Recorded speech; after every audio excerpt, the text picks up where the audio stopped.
Ready. Ready.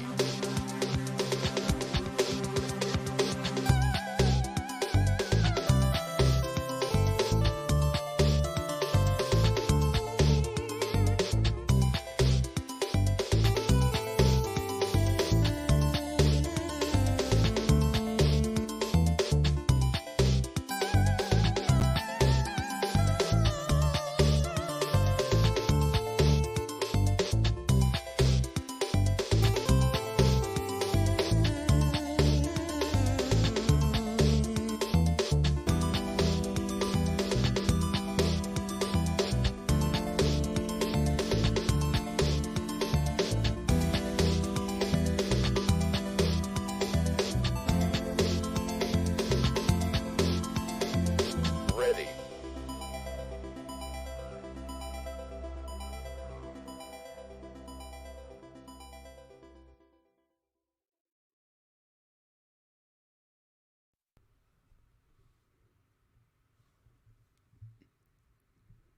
Hello, welcome to Enlightning.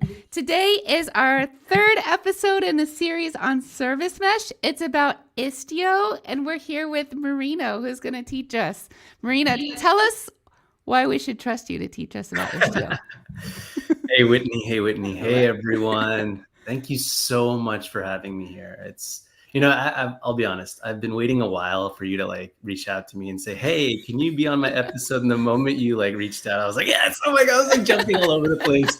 Anyways, my name is Marino Wijay. I am a principal developer advocate at Solo.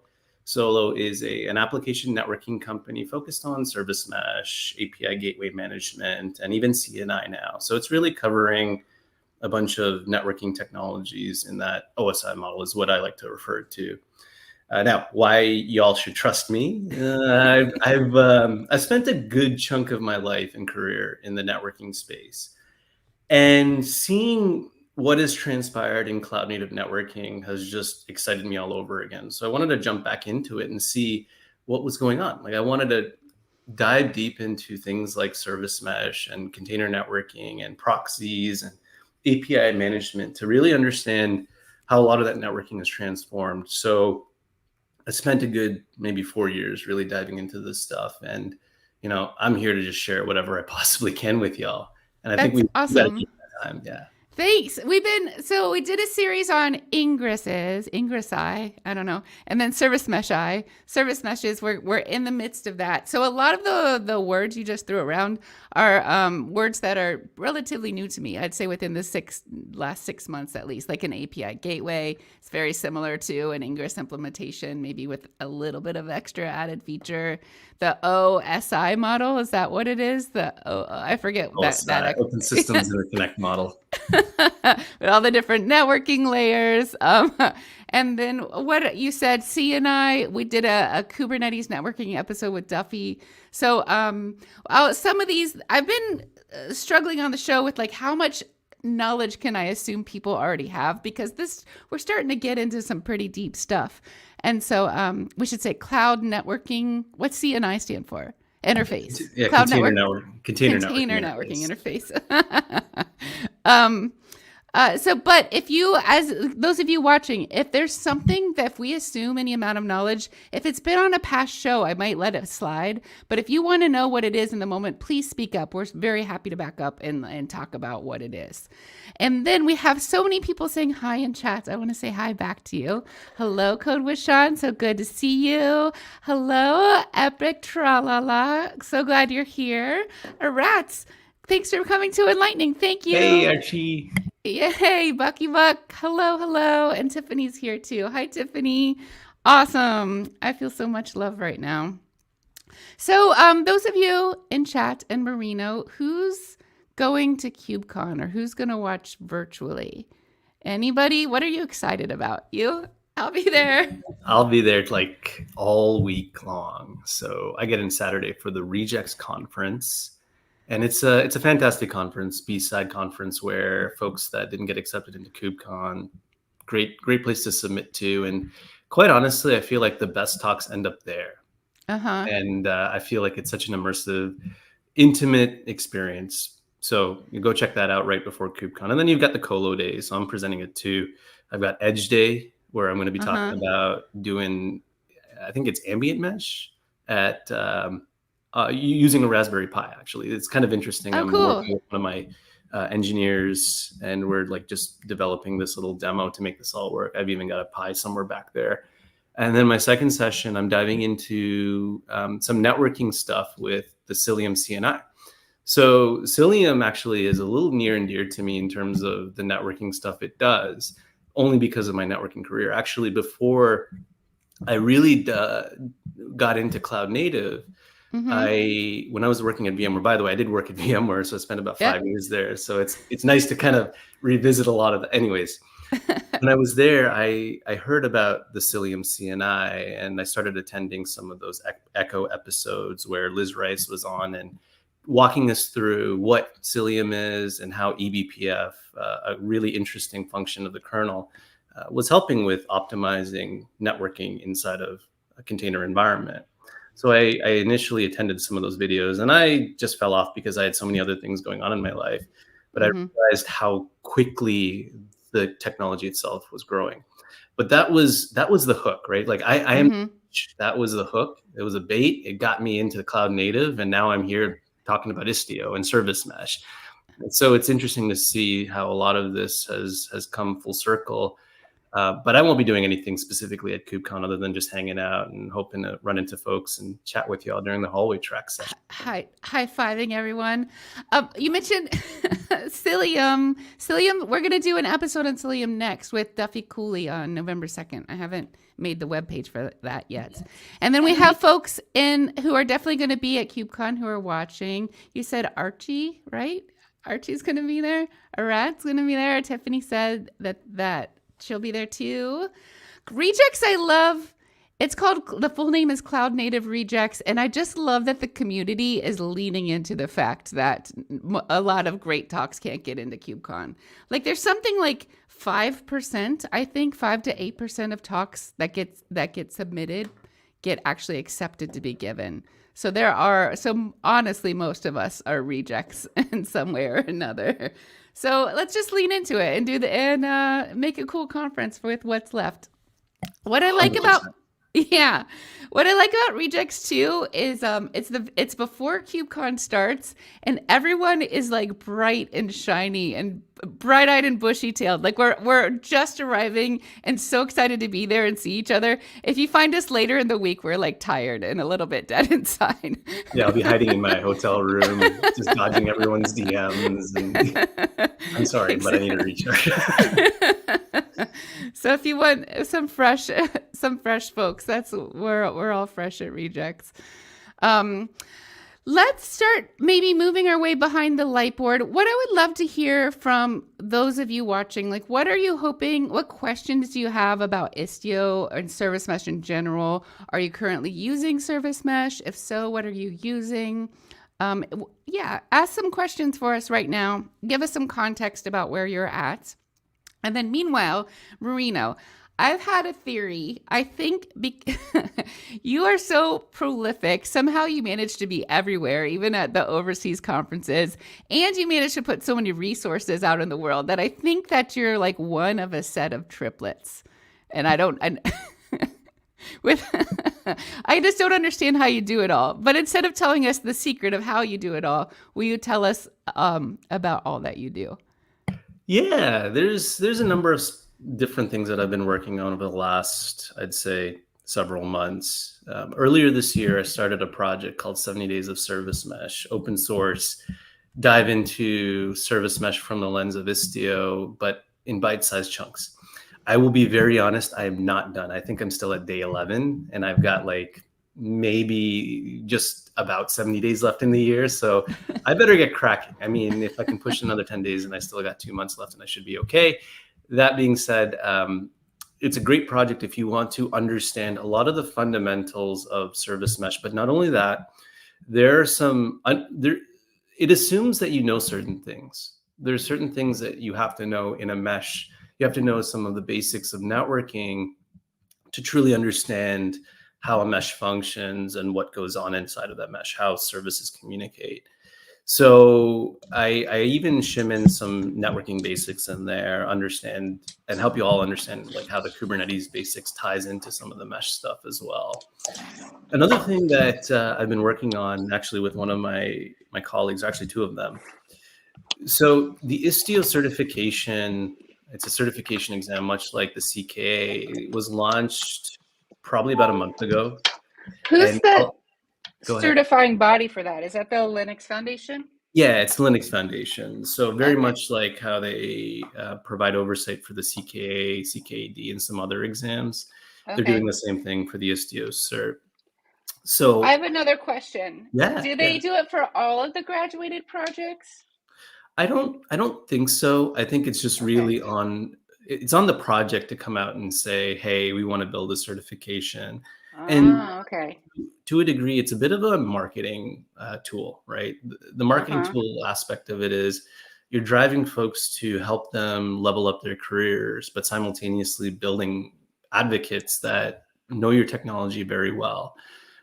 And quite honestly, it's a good thing to know how a service mesh works because it actually exposes you to how a number of other things function inside of a microservices environment, especially a highly distributed one.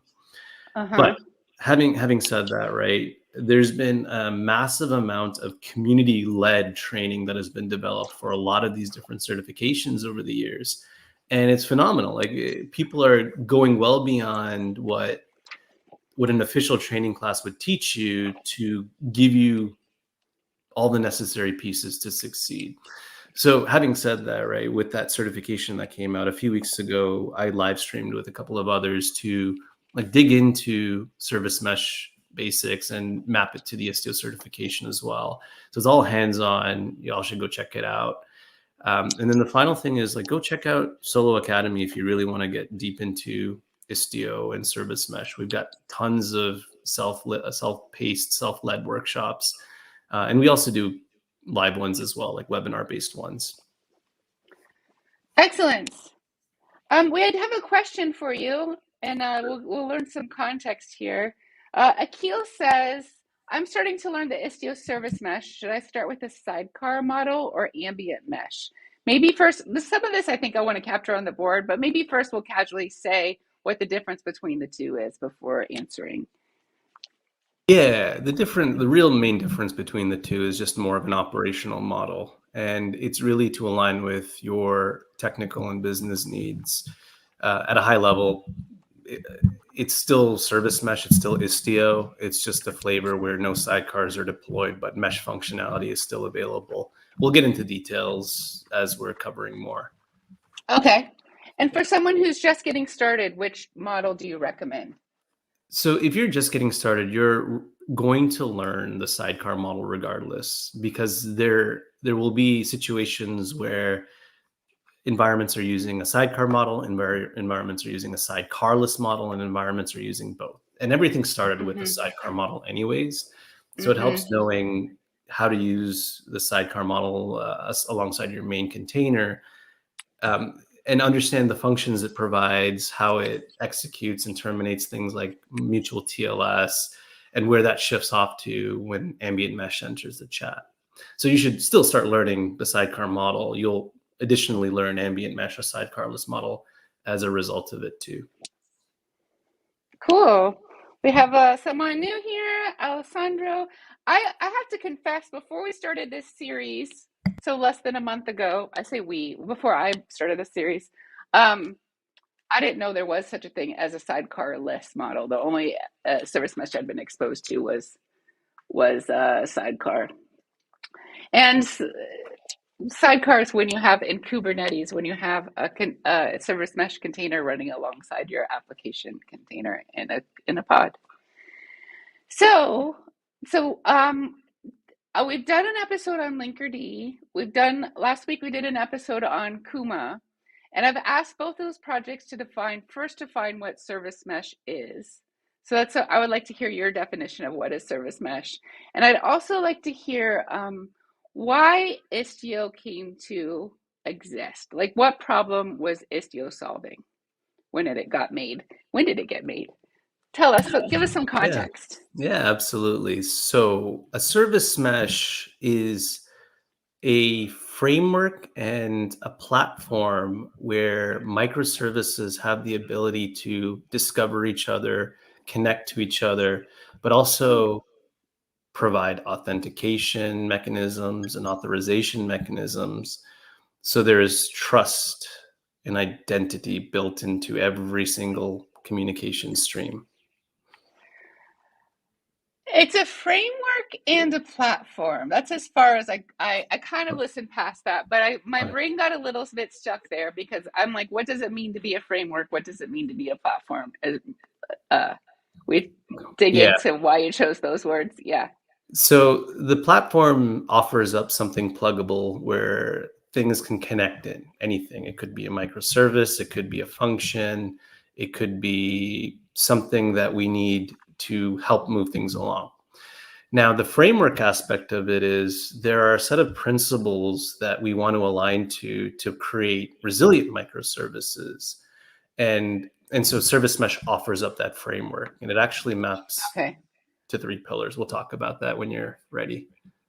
Okay. So it's a framework and a platform that offers what? So the framework itself offers the pillars of observability, security, and connectivity. The platform is the specific implementation of those specific pillars. So security, observability, And connectivity or and traffic connectivity. management. I like connectivity. This is consistent with what the others said. And those are the framework. And then what's the second half of that? Get that one more time. So you've got a service mesh as a framework and a platform that offers security, observability, and connectivity for a variety of different kinds of workloads. Okay. Cool. I love your writing. It's just like so perfect to me. And it's like because I feel like you're writing backwards, but I don't know how you're writing so perfectly. I'm gonna need to have a magic on this thing. Just yeah, it's just lifting the camera. I don't get too much credit for that. But it is lucky that I have good handwriting. I think this might be a poor career choice for me if I didn't. So I love this. So I understand it. Linkerd said that they were the first service mesh. So when Istio came onto the scene, service mesh already existed. What was Linkerd? I don't want to like say I'm not expressing opinion that anything's better than anything else. Like I think everything has its own use case and is good for what it's good for. I don't think this isn't a competition. But the question is like service mesh already existed and someone in the world was like, hey, we need to make a new one called Istio. And so why? What was missing in the landscape at that time? So some of this has to do with the way some organizations that champion the idea of service mesh consumed it and built it. So there's this proxy called the Envoy proxy, which effectively it's a reverse proxy which handles connections. It can allow you to enforce policy. It can allow you to provide an observability point and other capabilities that can be highly customized. So with this proxy, go ahead. So with this proxy, you could land it pretty much anywhere you wanted to, and it would do the work on behalf of a workload or an application. But if you have scale, if you have like 10 plus different services that exist in your environment, and they all needed their own little proxy, well, someone has to sit there and build a control plane and even find a way to allow these proxies to communicate amongst each other. So a data plane. Now, when you think about Linkerd, actually Linkerd had this model initially, Linkerd version 1, where they deployed a gateway style model where all your resources would work through and flow through a gateway that lived at the edge of your cluster. And they evolved to go through a sidecar model. They built their own proxy, and Envoy was an open source proxy that could be highly customized. So you have companies deciding, how do we really take advantage of this very high powered proxy but also automate it and then make it available to workloads in a very simplistic manner. And that's how Istio was born. Now, there was some work that went in back in 2017 to spark this idea where you can use Envoy, but through a control plane that would abstract how you would configure Envoy. And this was primarily because Envoy itself is very complex to configure. You're actually having to manually build something called filters, which if you have a variety of style of applications, and then you also have some that are doing the same thing, it's very difficult to manage all of these filters and build them out and then chain them together. So Istio solved this particular problem where it would simplify how you would configure Envoy, but you wouldn't have to directly configure it.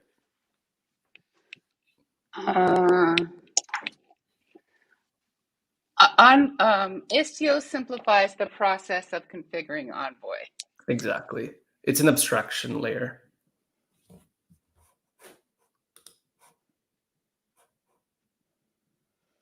Cool. Great. So on what I understand, we talked about Envoy before in Ingress episodes in addition to past Service Mesh episodes. Mm-hmm. So what I understand of Envoy is that it's wildly powerful, but also wildly complex to the point where there's a Envoy gateway project where a standardization of how to configure Envoy, and that like no regular user, no human should be configuring it directly. It's too complex for even that. Well, for the majority of use cases, yeah. But there are corner cases where Istio specifically can't address a particular configuration, and so you need to customize Envoy for those corner cases. I have a question, and then we also had a great question come up in chat. So we said Istio is a sidecar. Is Envoy running as a sidecar? Envoy actually is the sidecar. Envoy is the sidecar, and Istio is a control plane to help you configure and control all the Envoy sidecars. Absolutely. Cool. Yes. And then we have a great question from chat. I love this. Are Istio and Service Mesh the same? So Istio is a type of Service Mesh, and Service Mesh used to be a sidecar model. That's how it was, but now it can be other things too. So it's more of it's a way to provide security, observability, and connectivity through everything that's running in your Kubernetes cluster, but also you can use it in other systems too. So it doesn't have to be Kubernetes. So on Enlightning here, we're doing a whole series on all the CNCF Service Mesh projects. And so we've already talked about Linkerd and Kuma. Today we're doing Istio, and then we're also going to do Cilium. And then I hear there's one called Iraqi Mesh that I still need to look into. But those are the different types. And then this one I want you to answer, Marino. What's the difference between a load balancer and Istio? So Istio itself is a full system that provides the capability to configure load balancing. A load balancer itself is just it's an artifact. It's an actual appliance that functions as such. It basically will balance your loads or your requests. So, for example, I have 2 copies of the same application, and I am trying to provide high availability for that application. So I would front end it with a load balancer. And if one of those copies fails, well, because the traffic has to traverse that load balancer, it's going to know of that failure and will still direct the traffic towards the surviving copy.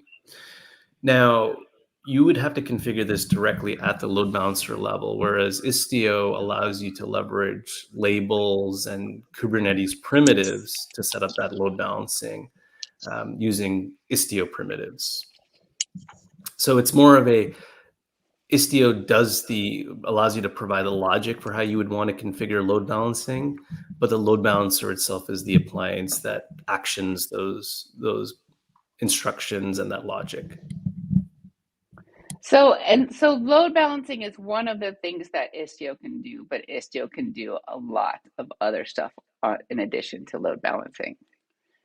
Yeah. Exactly. So Cool. do you want to dig into those capabilities? I think I do, and maybe this is all the same thing, but I have like what is service mesh? I have why Istio was created. I can maybe infer what Istio is then. Istio is a service mesh that uses Envoy Yes. as a proxy. But Yes. is that how you want to define Istio here? I'm Yeah, gonna I think that's a yeah. good solid definition of what Okay. Istio is. And it pretty much aligns with what a true definition of a service mesh is. Okay. Great. So I'm gonna write that down and then we'll dig into all the different things Istio can do. For sure. And I believe there is another question as well. Oh yeah, bring it. All right. Did I? So Indrajit said, is Istio compared with API Gateway? So yes, actually, there is quite honestly and commonly a comparison between the two. So the API Gateway functionality has been around for a long time. In fact, it's still widely used, and it's what I consider to be the front door to all APIs. But having said that, if you were to take an API gateway and stick it in front of every service, what you're effectively creating is a service mesh-like functionality. So Istio, while it does provide the facility to offer up API gateway functionality, there's still some additional bits and pieces that have to go in inside of a let's say the ingress gateway that Istio has, and those aren't default configurations or default settings. So, for example, an API gateway provides rate limiting. Why would you use rate limiting? You don't want to overload a service and make it unavailable. Now, in order for that to be enabled with Istio, you'd have to tune Envoy to rate limit appropriately on the right requests and based off of attributes. But something needs to watch that and enforce it. And so you need to pair Istio with a rate limiter service or server or something of that nature. So it tells Envoy to block a request or reject a request per a number of requests that come in. There's another another question here. Excellent. But the load balancing is done by regular services in Kubernetes, or Istio have that capability. So yes, Kubernetes does load balancing to multiple copies of a service, right? So if you have a deployment and you define three replicas, which create 3 pods for that particular deployment, and then you have a service attachment there that has a label that will look for any pod that has that label associated to it, then it'll effectively forward that request over in a round robin sense. But here's the thing, sometimes you might want to load balance across different clusters. And that's something Kubernetes can't natively do today. So you might have to involve something like Istio. Sometimes you might want to load balance between different versions of the same application. And so it's a little bit more challenging to do within Kubernetes, but it's much more easier with the way Istio handles it. We'll talk a little bit more about that as we dig in. One thing that was confusing for me when I first started getting in the space, maybe it honestly still is a little confusing for me, is like we have this family of ingress technologies that help traffic get into the cluster in the first place, and then service mesh that helps traffic move around once it's in the cluster. But it seems to be like a lot of overlap too, especially with y'all service mesh saying, oh yeah, we can do an ingress too. We have an ingress implementation in addition to our service mesh. So yeah, that just adds another level of confusion. An API gateway is kind of the same thing as an ingress implementation, but not quite. Yeah, so ingress is a mechanism to help route external requests to the right resource. And when it comes down to it, something needs to be able to perform that action. So an API gateway can perform that action. You can even configure Envoy on its own to perform the same kind of action for ingress. But you're basically saying, I'm going to create an ingress resource, and Kubernetes now needs to look for a controller of some sorts to be able to action that resource. Now, if you take Istio offers up something called the Ingress Gateway, which offers up Ingress capabilities.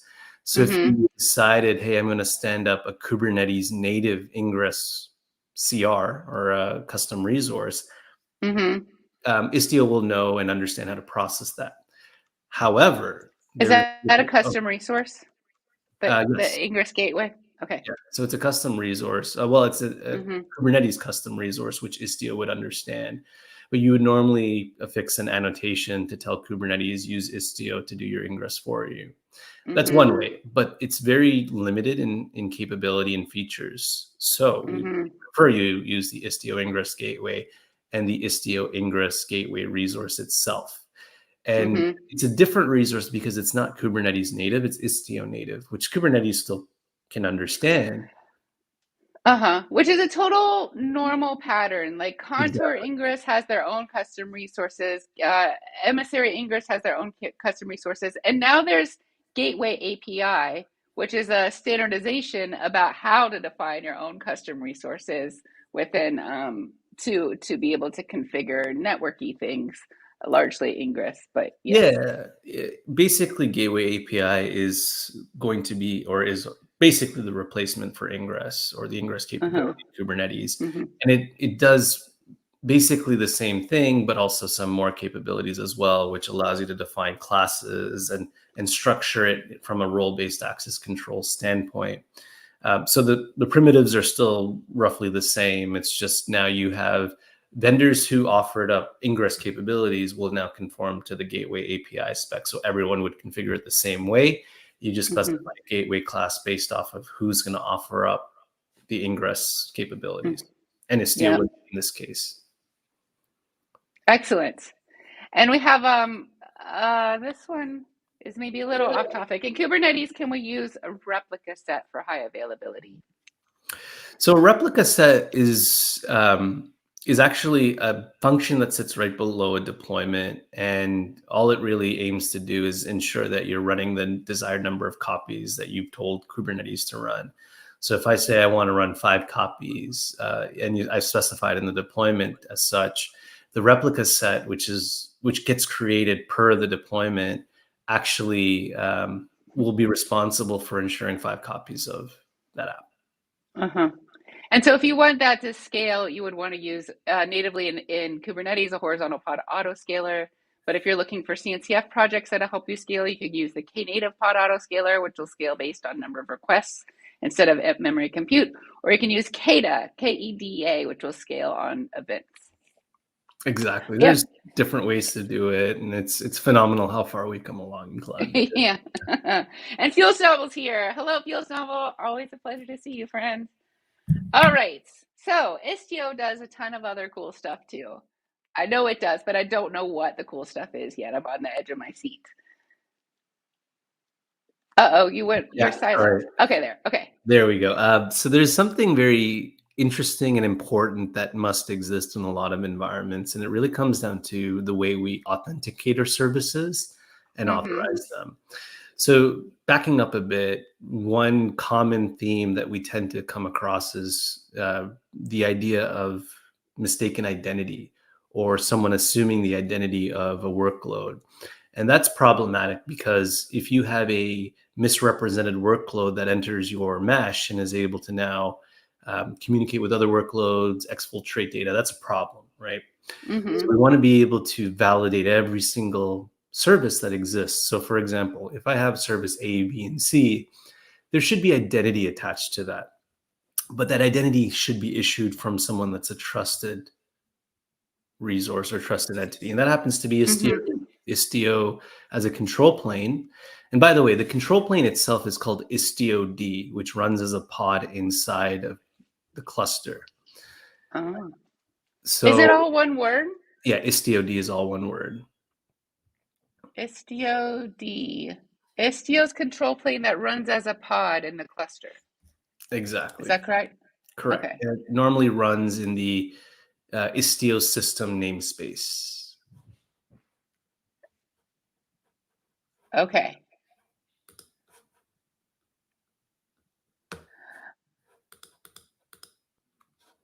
So the control plane The input is what you tell it, how you want your system to look. And the output is configuration for the data plane, to configure the data Exactly. plane to actually move the requests around as you want.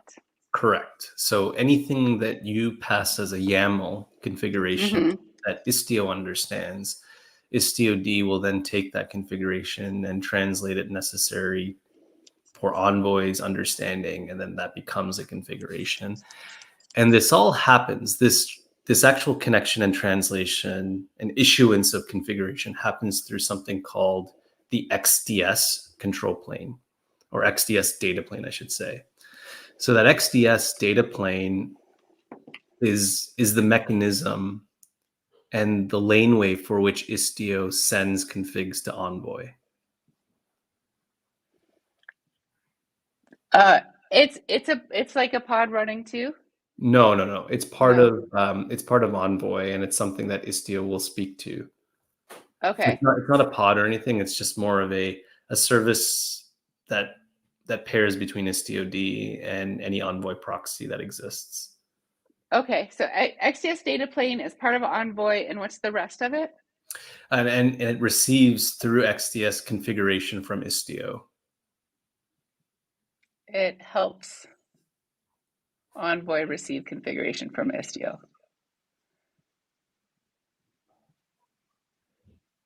Great. Thanks. All right. There's a few questions that have come up. Yeah.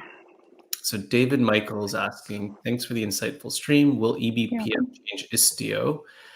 So eBPF in some ways has augmented and helped the performance of Istio in certain ways, but it's not going to be a replacement in any way. So I feel like we'll tangent off into this, and I feel like we have to revisit this at some point anyways. So this actually comes back to networking. Inside of a pod, right, we have a pod is what we call a networking namespace. And within that pod, it has a single TCP IP stack. So it has an IP address, and this is the way that pod can communicate with the rest of the network and other pods. But if I deploy a sidecar, I have two containers now running in that pod. And if those two containers have the same IP, how do we know to differentiate and distinguish between those two different containers? So we use port numbers. So port numbers create some distinction. So one container can call the other container on a given port through something called localhost. And so we know who we're trying to communicate with, but it'll all be contained within that same pod or network namespace. Now, anytime the main application container needs to make an external call or a call to another service, that has to flow through the sidecar proxy. In fact, it has to know how to get to the sidecar proxy, and then the sidecar proxy will then route the request to its destination.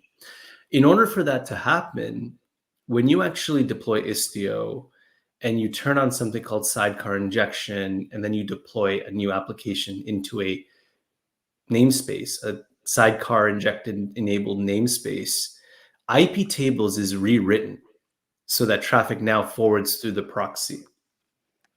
Now, the key here is that traffic has to go from the main application to the sidecar proxy.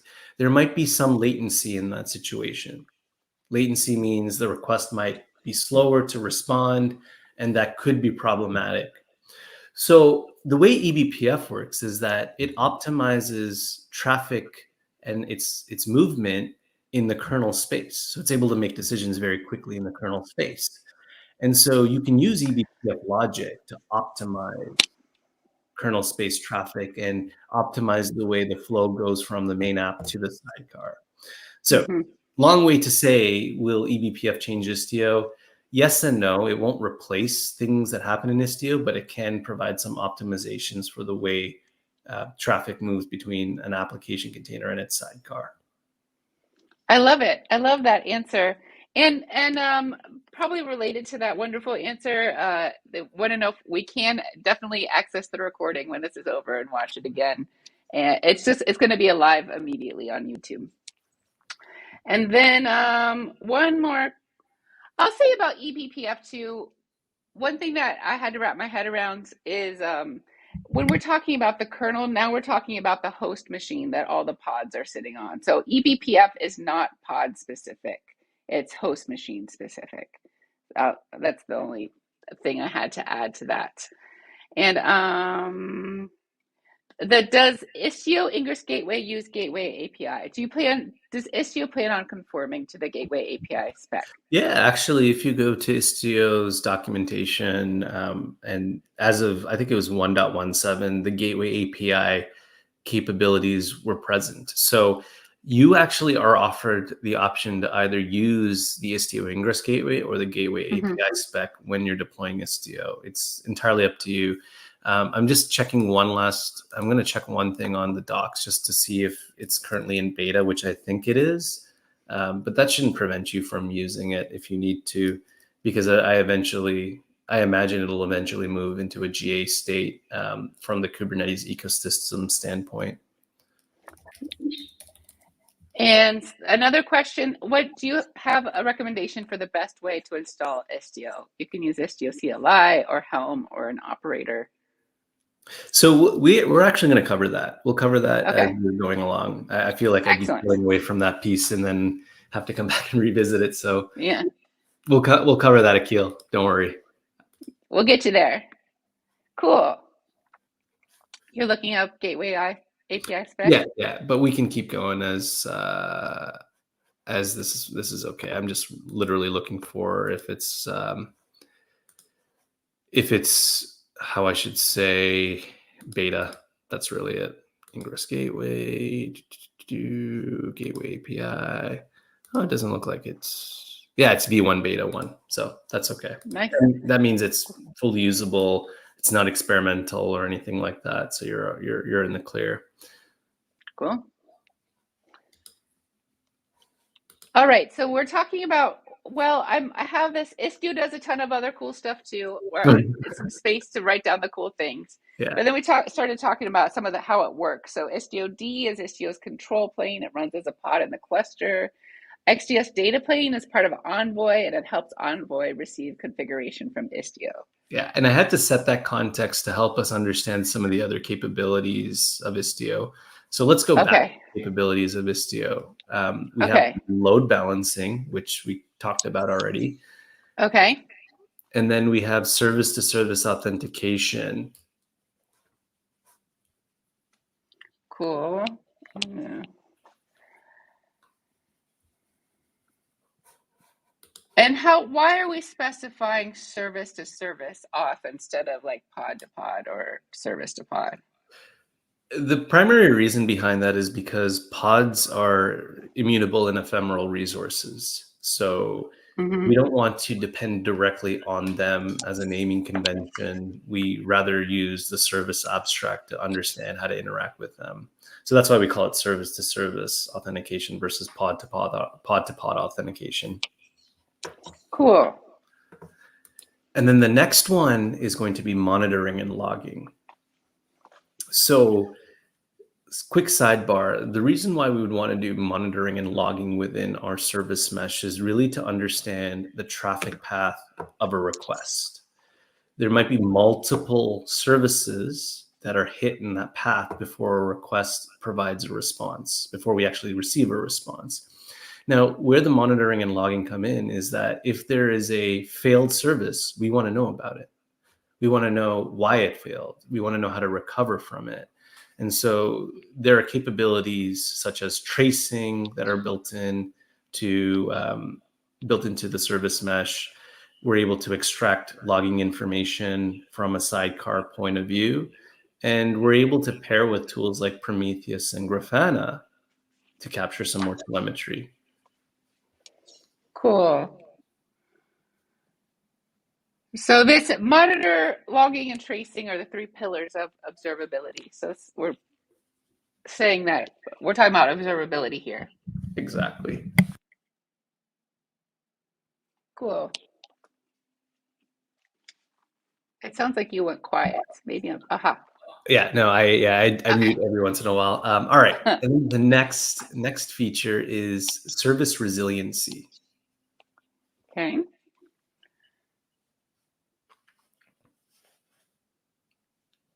So service resiliency is really about tuning your microservices and the way and how quickly they respond. So if we haven't truly implemented auto scaling, we could be in a situation where one service is overloaded with a number of requests. And because of the fact that it's overloaded, that could translate to an overconsumption of CPU and memory. When it runs out of CPU and memory, what happens? It cannot do anything. It's like halted at that point until it finishes processing what it needs to. And so we have to accommodate for that level of buffering and flow control so that when we send out a request, we shouldn't expect a quick response, but if we are, we have to tune the rest of that request path accordingly. So here's a really good example. I'm a client system and I'm communicating with a web page. That web page has to go to a database to get some information to pass it back to me. Now, if I go to that web page and I say, hey, tell me how many dogs and the different types of dogs exist in this database, it has to go to the database and get that information. Now, if it goes to the database and the database itself is already processing 1,000,001 requests and it doesn't have the space or capacity to answer the web page's request, the web page has this option to wait. It could wait a bit. It could retry the request. But eventually, if it keeps retrying and it fails, it'll come back to me and say, sorry, I can't get the data for you. Now, what we could do is we could scale the database so where there are more respondents giving us that information, or we can build some resiliency into the web page to tell it to wait. We maybe assume that it takes 30 seconds for the database to come back to us. Maybe we tell it to wait 1 second, right? By telling it to wait that long, in that 31-second period, the database is going to come back and respond. But if we set it to 29 seconds, we're going to miss that window. So go ahead. This has to do more with preventing the service from going down than bringing the service back up after it's gone down. Partially. It also has to do with adjusting and improving upon latency as well. So we get faster responses or responses when we expect it to as well. So go ahead. So I'm going to write faster apps that crash less often. That too. Yeah, that's probably the best way to say it. Cool. We have more questions. Okay. Awesome. Do you know if there are cloud providers that provide Prometheus and Grafana? I'm sure all providers or cloud providers have the facility to provide a flavor of Prometheus and Grafana. Yeah. Tiffany's here to help. She said not that she's seen by default, but here's a Helm chart to install them. Tiffany, since you're here to help, will you help with a YouTube link to this stream right now so that Indrajit can see it later? Akil has a question. So does that mean microservice A doesn't need to have the logic built in to authenticate to talk to microservice B? Can Istio handle that authentication? Yes, Istio can be responsible for that level of authentication. And this is actually a operational challenge that Istio aims to solve. So you can actually tell your developers, hey, go ahead and build authentication into your application.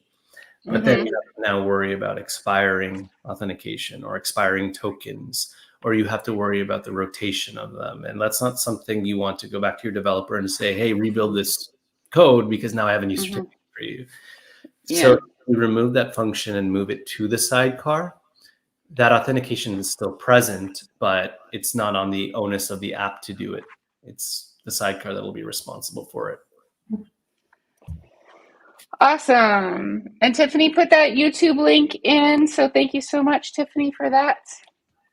Cool. And now we're ready for you to tell us more awesome things about Istio. Cool. All right. So what do we want to cover? Oh my gosh, there's so many different things. We want to break down some of the bigger topics into smaller ones. Yeah, are we still on? So did we cover all the other cool things that Istio does that you want to mention here? I, you know what, we actually have, because Istio does a lot of things, but they fall into those Hmm. four buckets that I've just laid out. Okay, Yeah. And the cool. reason is, like, we can break down each one of these into various specific pieces. So for example, like the the service to service authentication can easily be broken down into authenticating your requests, how MTLS functions, how certificates are issued. We can even break down the service to service authorization and how Istio enforces policies. So there's like so many different ways we can break this down. I think Uh-huh. you tell me which one you want to pick, and we can, branch down that topic and see what we can do. Okay. I think maybe I'd like to write, well, I want to talk about maybe how it runs. I feel like should we draw a diagram talking about Yeah, sidecars and the data plane and the control plane to kind of help people with that? And yeah. then also we have a question, which is, does Istio work with WASM modules? WASM. Okay, so Istio actually has a custom resource to be able to create WASM plugins. There are a few features that you can take advantage of within Istio for WASM, but you're actually creating a special Envoy filter that enables a WASM virtual machine function within Envoy itself, so that you can run your WASM function. So Cool. you could do a number of different things with it, but quite honestly, there is so much more uh, to be discussed on WASM that I feel like we could spend, I don't know, an entire session just on it alone. On Istio and WASM. Yeah, exactly. So to draw this diagram of how it works, I'm gonna make like a Kubernetes cluster, give it 2 or 3 pods, a service. What should I draw? What So kind? Yeah. so we can start off with a single box that represents either a cluster or a node or a cluster Okay. of nodes, right? We'll just say that that's our cluster for now.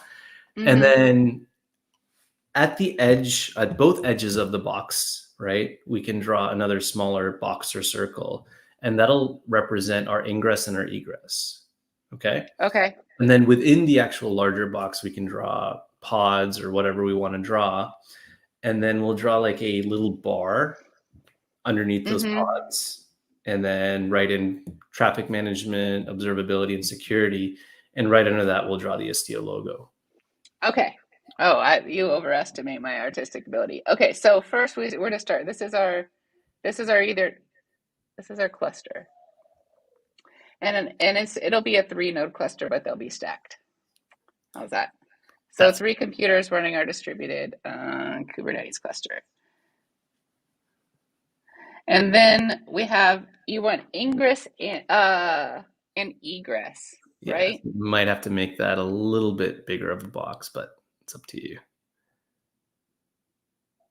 Ingress for coming in, and then egress on this side. Yeah, usually it's on the reverse. I don't know. It's just the order of direction, but however you want to do it. I don't ever draw the egress. It's like it's in forever. Or egress, egress. Okay. And then we have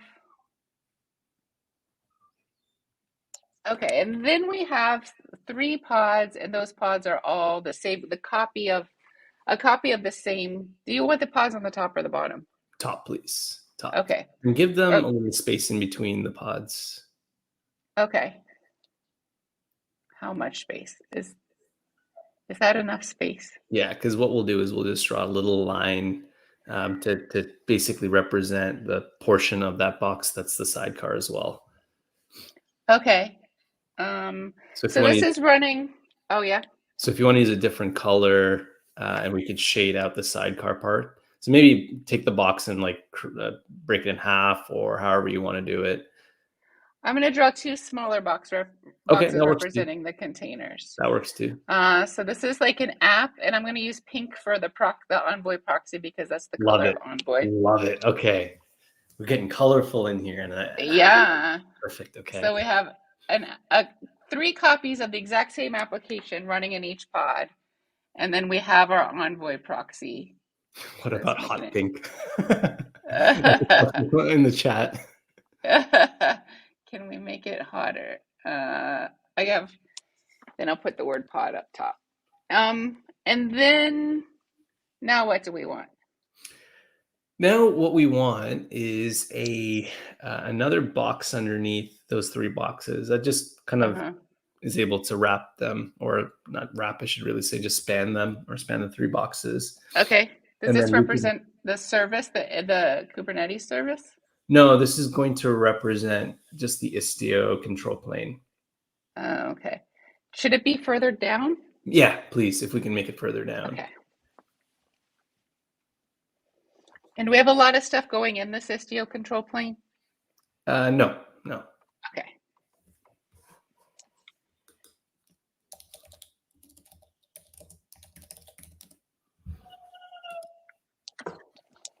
This is like the win, lose, or draw portion. It's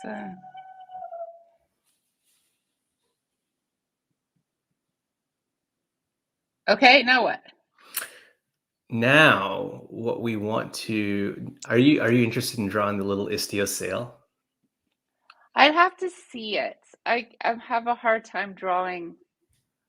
If I can see it, I can copy it, but if I can't see it, then I don't know how to show you. yeah, I don't either. I think it's fine. Yeah, That's fine. Okay. Go ahead. The one more thing I'm gonna probably ask you to just swap is, actually, you know what? That's fine. I guess people can get used to it.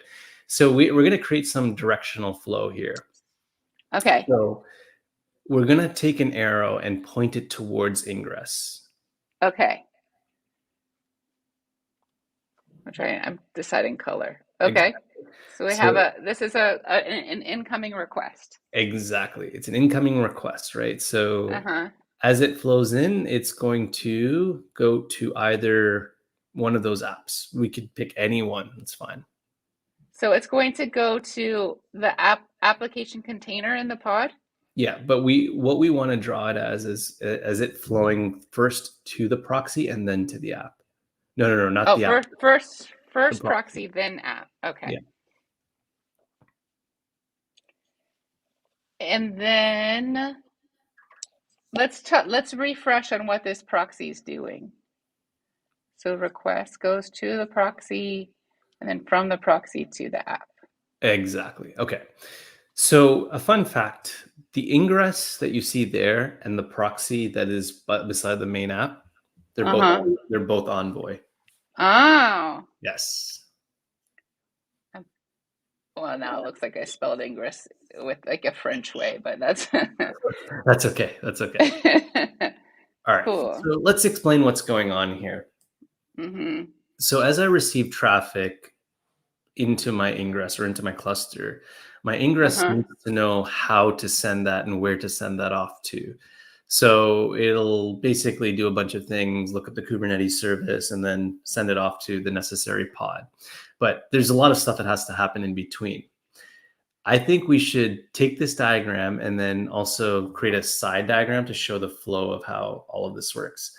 But for the purposes of everyone here, right, everyone looking at this diagram, this is a representation of how Istio would normally look, right? You would have a cluster, you'd have a control plane deployed, and then you'd have most likely an ingress and an egress gateway assigned. And the Istio control plane is responsible for programming all of those Istio artifacts. When you say Istio artifacts, you mean all the Envoy stuff, ingress, egress, Envoy sidecars. Exactly. Okay. Am I using the space? Can I write that in here? Yeah, you can write it in there too. Okay. Istio D.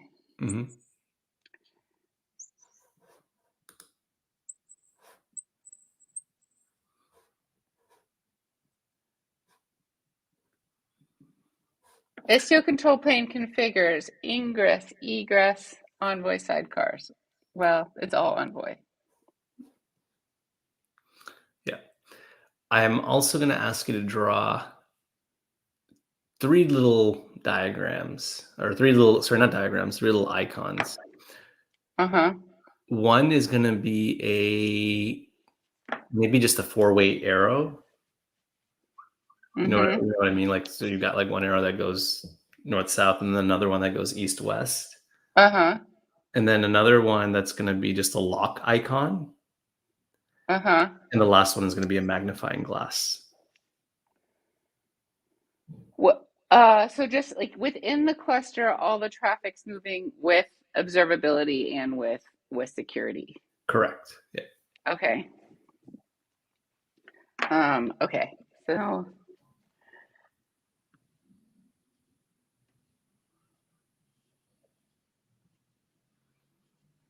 you you overestimate me. Yeah, all your posts about this stream is like the incredibly artistic Whitney Lee, and I'm just like, And okay. I'm guaranteeing you, I couldn't even do like 1/100th of what you're doing right now. So There's a lock. awesome. That is fantastic. Okay. And that truly represents like the Istio architecture. Cool.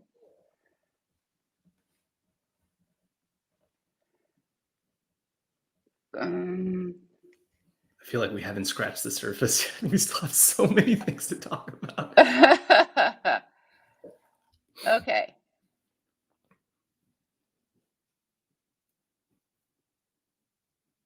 Cool. And then you said a side diagram. Are we gonna like zoom in on a pod and how stuff's moving in?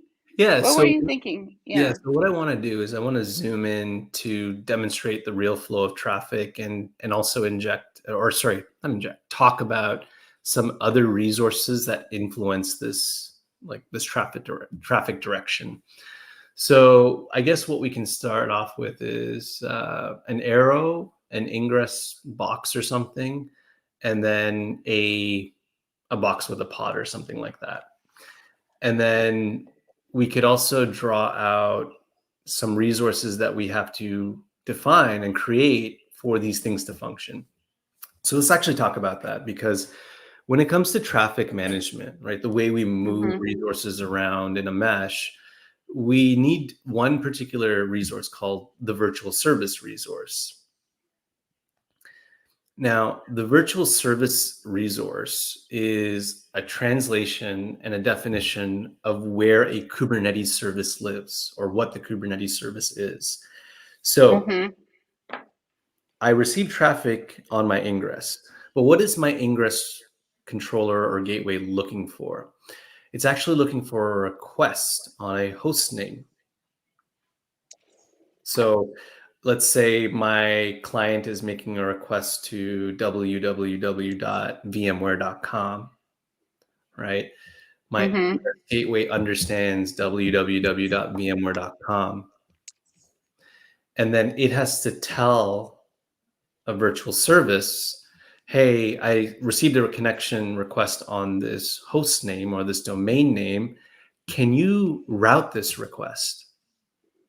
Okay, so you've drawn out Envoy ingress. You've got so let's draw an arrow towards it, right? And that arrow, let's just call this the Istio ingress gateway configuration. So this is not a request. Yeah, this is not a request. We're going to just write down Istio ingress gateway configuration. And we'll use another color to demonstrate the request. Well, since I did request. Oh, okay. I got you. All right, cool. Sorry about that. No, it's cool. Oh, you're gone from my monitor. Istio. Oh, now you're back. Where am I? Okay, I'm gonna write it down here. Istio ingress gateway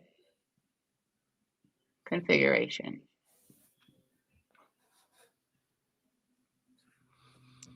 Cool. No, it doesn't look like a request. Yeah, perfect. Love it. And then we can keep the green as the request. Cool.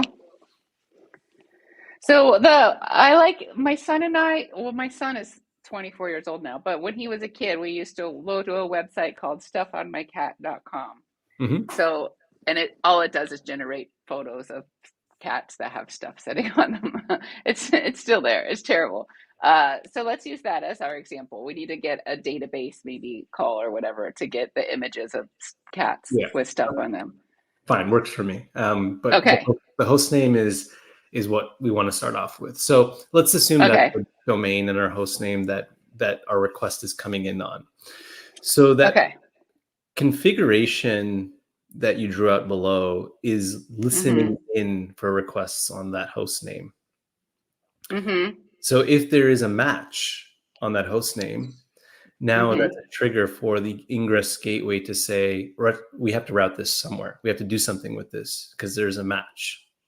In order to tell it what to do with that request, we need another configuration called the virtual service configuration. The virtual service configuration translates that host name. The website, what was it again that you suggested? Stuffonmycat.com. Stuffonmycat.com is translating that to a Kubernetes service. Okay. So the virtual service configuration is an Istio specific resource that translates a host name to a Kubernetes service. Okay. CRVICE.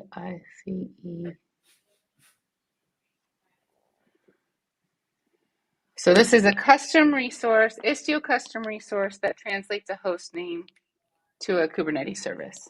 Correct.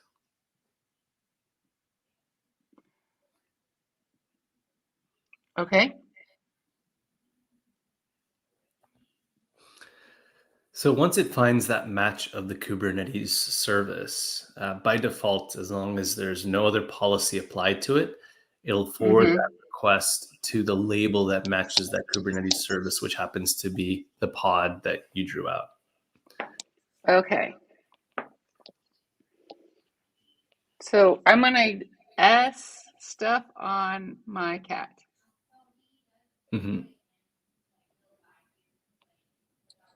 And that's what's running in here. And so it's listening for stuff on my cat. So when the stuff on my cat request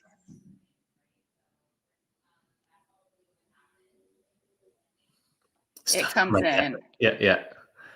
We'll draw cats. I love it. Oh my gosh. Stuff on my cat request comes in, and Istio ingress is listening for that.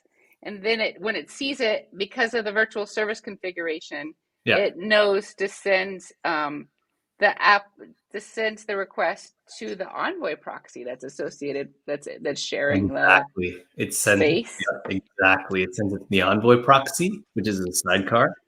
And then the sidecar will forward it directly to the actual container. Ooh, Orlin has entered the chat. Hello, Orlin. Hello. Good to see you. We're talking very deeply about stuff on my cat app. You can Google it. It's there. .com. They're going to be like, why is this old website getting traffic all of a sudden? So the request, because of the virtual service configuration, it knows to go to the Envoy proxy. And then the Envoy proxy is configured to send the request to the stuff on my cat container that's running in this pod. Exactly. But that flow of traffic is entirely dependent on the Istio ingress gateway configuration and the virtual services configuration. So is this a custom resource object too, the Istio ingress gateway configuration? Yep. Okay. Both of those, the one in blue and the one in pink, are both custom resources for Istio. Cool. Great. Okay, so that's a very introductory high level of how traffic gets in, because obviously we wouldn't want traffic just simply getting in. We want to enforce some sort of policy, and that policy needs to match on some attributes or certificates or something like that. So this is all tunable. This is all configurable within Istio. I just feel like we're running out of space on your light board here to be able to cover it all. I want to clarify something before we move on. But Sure. when Yeah. stuff on my cat has a response now, like, okay, now I know what image of a cat with stuff on it I want to send back.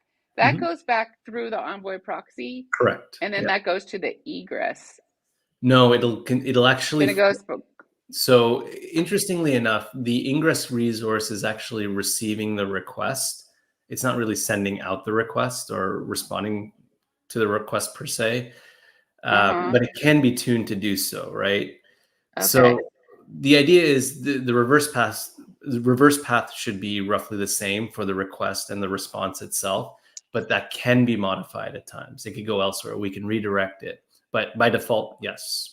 So Okay. what goes in comes back out the same way. Okay. So now it has a cat. Just want an excuse to draw a lot of cats. Yeah. And now, cool. Excellent.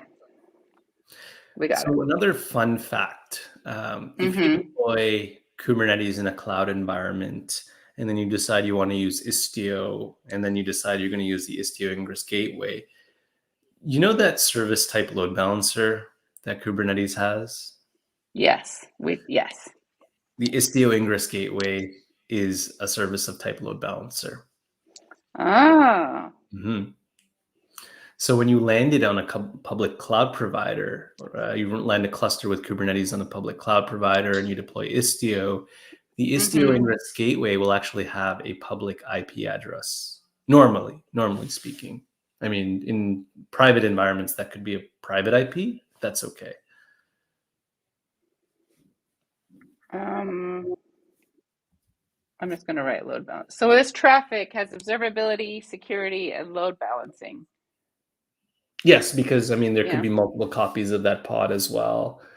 And the service abstraction allows us to shift it to any available resource. And it has those, well, not on the way out, but on the way in, it would have that. Yeah, exactly. Cool.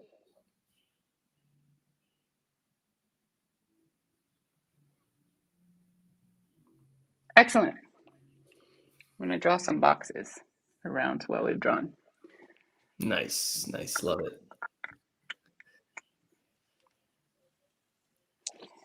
Where do you want to go from here?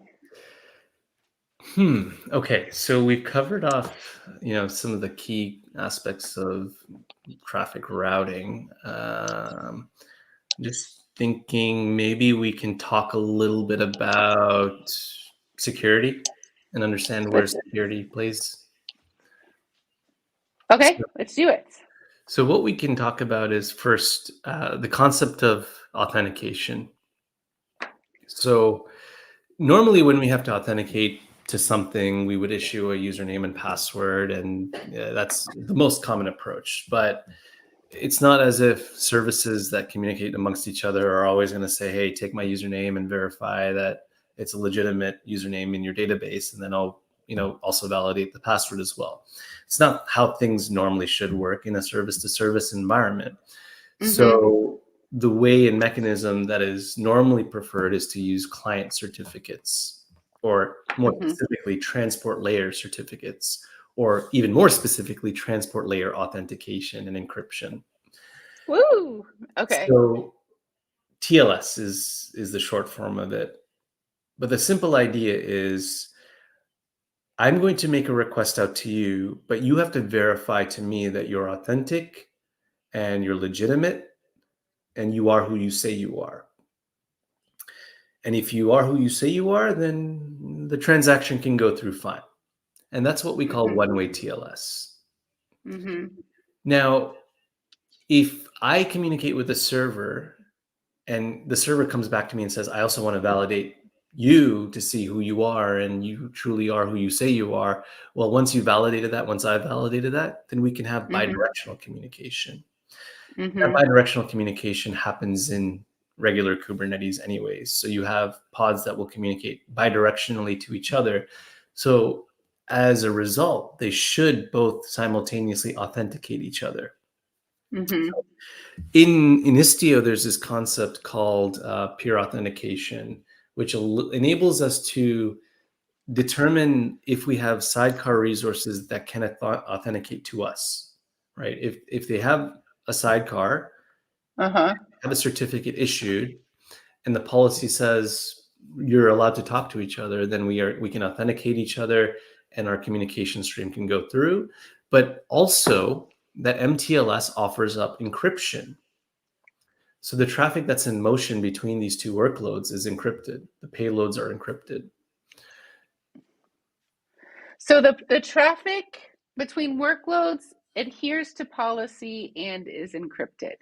It adheres to mutual authentication and it adheres to mutual encryption. Okay. Because all we're really doing right now is solving the identity piece and solving the payload encryption piece.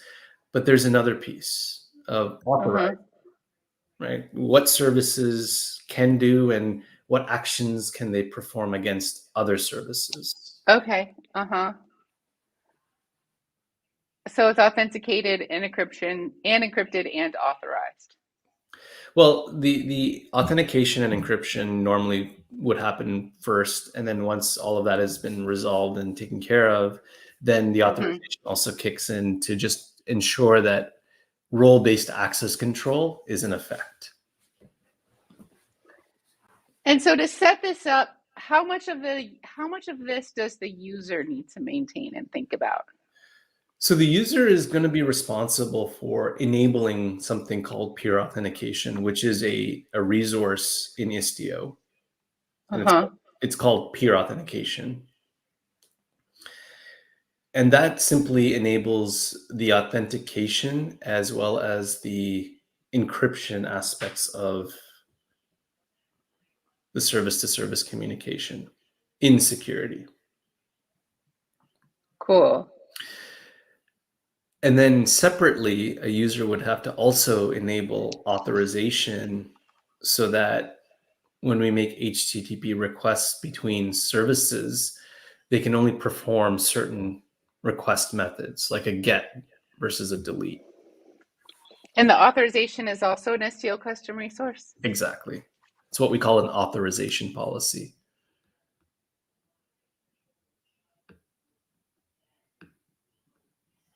Cool.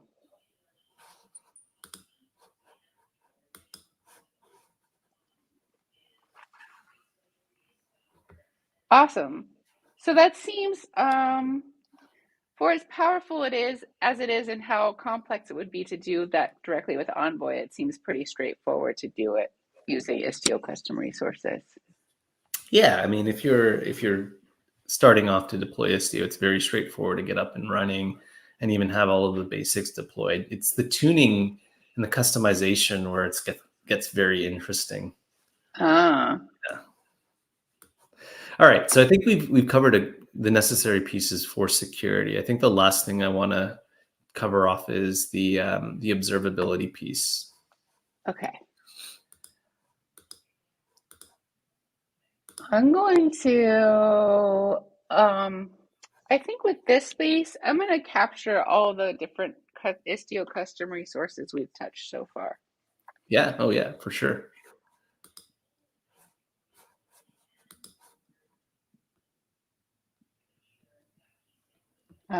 This is some of them. I'm sure it's non-exhaustive. So we talked about Istio Ingress gateway configuration. So is the gateway configuration the name of the CR? It's called the Istio Ingress gateway CR. Like, yeah, it's like, okay. Istio Ingress gateway. We talked about that one. We talked about virtual service configuration.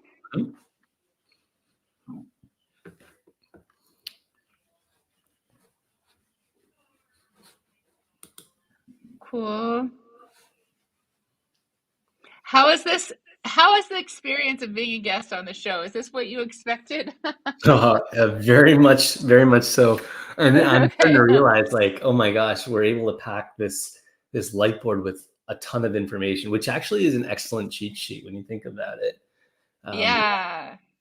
For folks that just want some, hey, I want to read something in 10 minutes or less and understand, the basics of Istio, I feel like this is solid. This is perfect.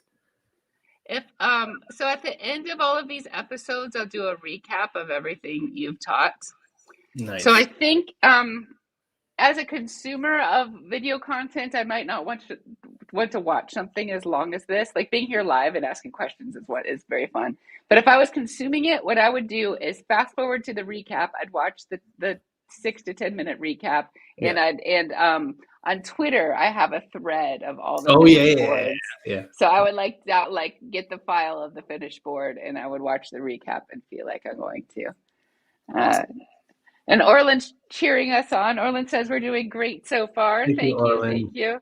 Thank you, Orland. Great. So there's yeah. Sorry, there's also Observability. another resource that I didn't really dive too much into, but I'll talk about it now. So you Okay. normally would pair a virtual services configuration with a destination rule configuration, which is also another Okay. SDR. So Okay.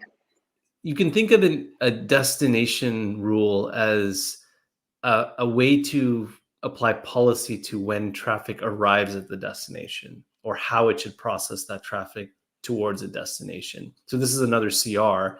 And a classic example of this is, let's say you're doing a canary rollout of a service. So you've got version 1 and you want to deploy version 2 and then start migrating services to version 2.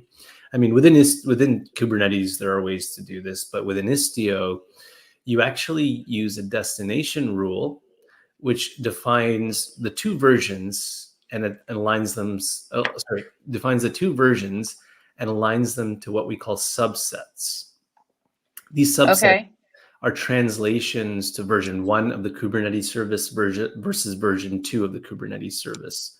Now, interestingly enough, this is all a labeling thing. This is literally just all labels that are affixed all over. So Istio D is really just looking for the right labels on the right resource to know where to route traffic towards and how to. Another situation is, let's say you have version 1 that is not secure, not using TLS, and version 2 is using TLS. You would specify that in destination rule as well, so that we could create that distinction to know when we have authenticated requests coming in that are secure, we are redirecting to a brand new version. But if they're unsecure, they go to the old version.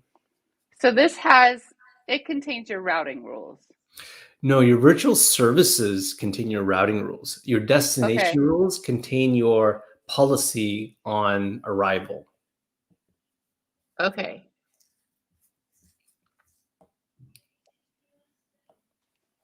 And this is not to be confused with security policy. This is just more of a routing policy.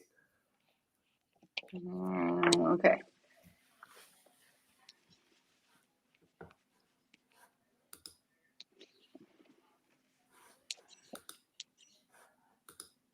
It's a custom resource that defines routing on arrival. Yeah. Routing policy for routing on arrival.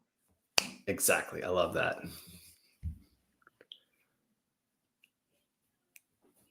Great. Cool.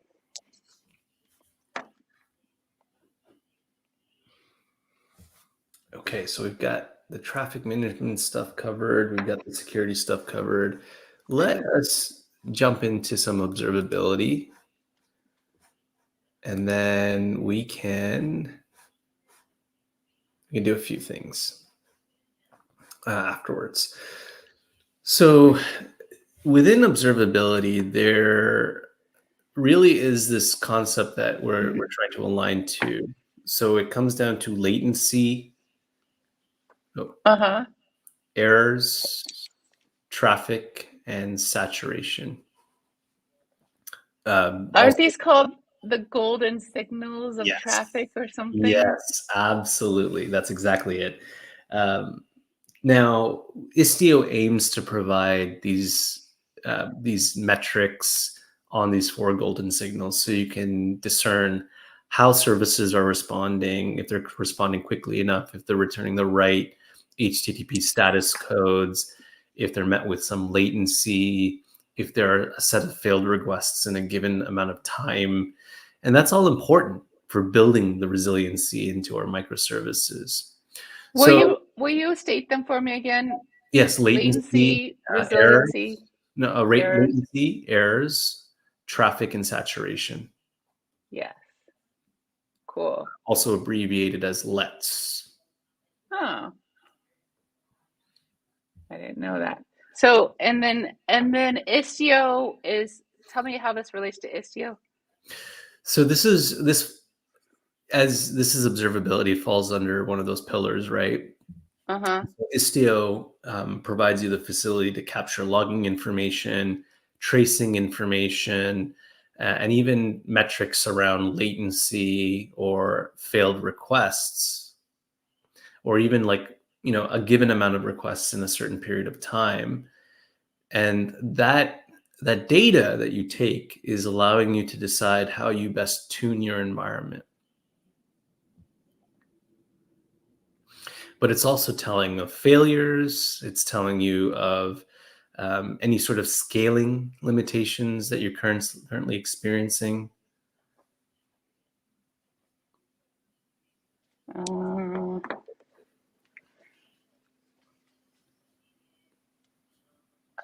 Failures, scaling, limitations. And even tells you about any errors that you might be seeing inside of your mesh or mesh configuration as well. So it's a great mechanism to help you troubleshoot aspects of services in your mesh. Or I should really say, the observability provides you that pillar, or provides you that capability. Great to help troubleshoot, tune, debug. Get a big picture. Exactly.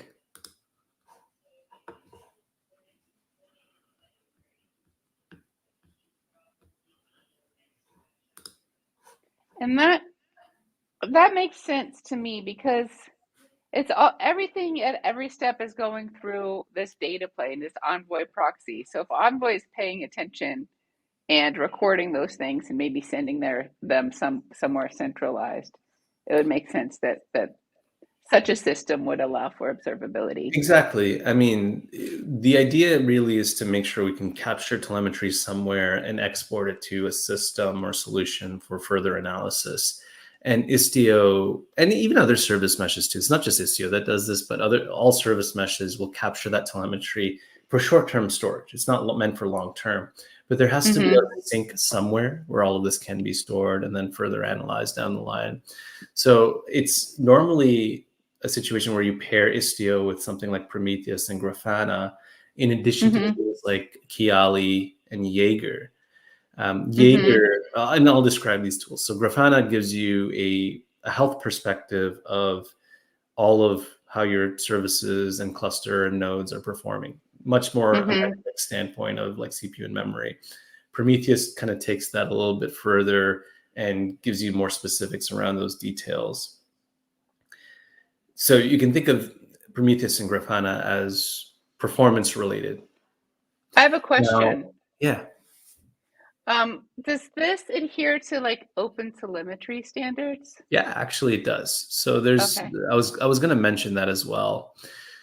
Now, while we do understand the performance aspect of it, we also need to understand how our services are behaving. So Jaeger, spelled, I already spelled it correctly. Okay, good. Jaeger is one of those tools that is responsible for telling us how all of our services connect. So when I make a request, it's not just one service that responds to it. In fact, if you want to draw a bunch of pods that are chained together, like maybe 5 pods that have arrows together, we could best this.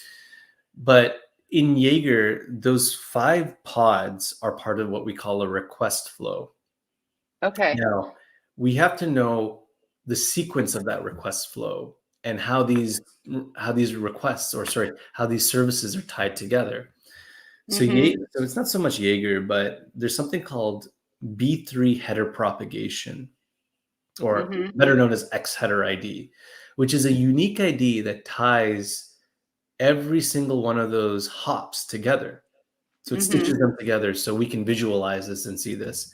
Another way to look at this is I am curling to get a response from someone. So I'm going to curl service A. Service A is going to talk to service B. Service B is going to talk to service C. Service C is going to talk to service D before I get my response.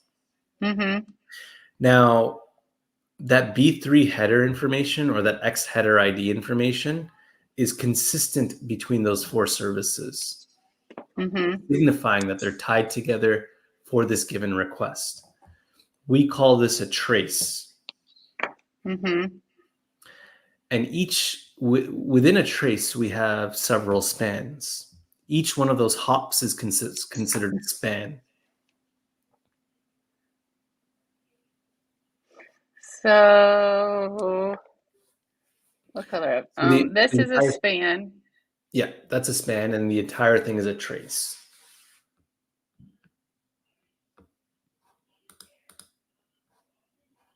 Cool.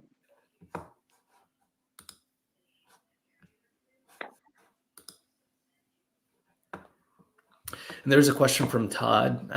Would you recommend tools like Zipkin?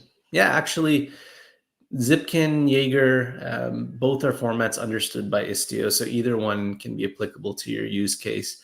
But what's also interesting is there's open telemetry support in Istio today, making it much more consumable for using OTel tools and capturing that information using the Zipkin or Jaeger formats. By the way, Zipkin or Jaeger are just formats for being able to see that trace data and span data.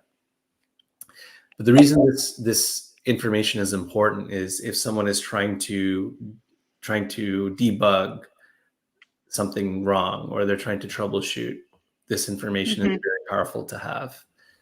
So I have another question about technology called Tempo instead of Jaeger or Zipkin. I haven't come across a technology called Tempo. It might be less used or utilized in the industry. Have you heard of it? No, but it leads me to a more general question: where does it work with any technology then that adheres to the open telemetry specification? So as long as the technology or observability platform supports things like logging, can ingest Prometheus metrics, is able to capture the Zipkin or Jaeger formats of the trace data, then absolutely. I mean, in fact, a lot of observability tools effectively are responsible for this and will conform to these particular capabilities and standards. Bucky Bucks, I don't know if it's a question or a statement, but they said Loki and Tempo are from Grafana. Yeah. Probably, yeah. I haven't really delved too deep into other things that Grafana is offering, but I have heard of Loki. So, all right. Further along than me. Excellent. Yeah. All right. So we've covered the tracing aspect of it. We've covered some telemetry. There are also logs, access log data, so we can understand how services are accessed. And that all lives in Envoy as well. So I'm reluctant to write down too much about specific things because then it seems like it's only compatible with those actual technologies when I guess I could put in etc. So so what technology did you say for logs? Envoy just has access log output. So we're able to see what services are doing and how they're communicating and who's accessing them. Okay. And then for metric? And the metrics are, again, derived from Prometheus. So if you have Prometheus deployed into your environment, it'll share that telemetry data with Grafana. And then simultaneously, if you also have a tool like Kiali is a visualizer of your traffic flow. It will also provide you information on how those requests are flowing. What was the one you said besides Jaeger? Zipkin. Zipkin, Jaeger are formats, and then Kiali.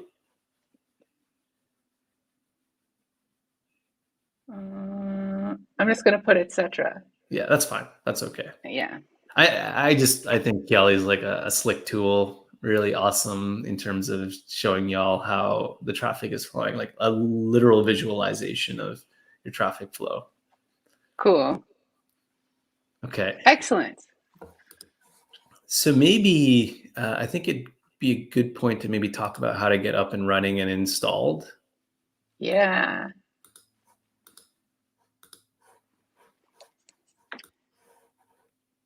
Cool.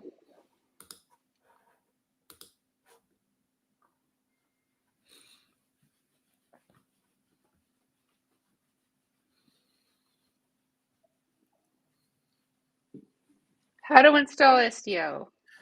So there are a few ways to install Istio. I think the common preferred production approach would be to install it using Helm. So there are Helm charts available for using or deploying Istio, and you can customize them to your liking. And you can even use Helm to customize aspects of the Istio control plane, just to maybe do things like maybe I only want to deploy an ingress gateway and not an egress gateway, or maybe I want to turn on this ability to do DNS filtering or something like that. So I would use Helm to maybe configure it that way. I can also deploy Istio using Istio-CTL, but if you're using Istio-CTL in production, chances are you've built some additional automation around it and maybe wrapped some special processes around it. And then finally, you can also use the Istio operator, which is not really a recommended approach. It's better to use something like Helm and customize appropriately. Okay, recommended for CID for a pipeline.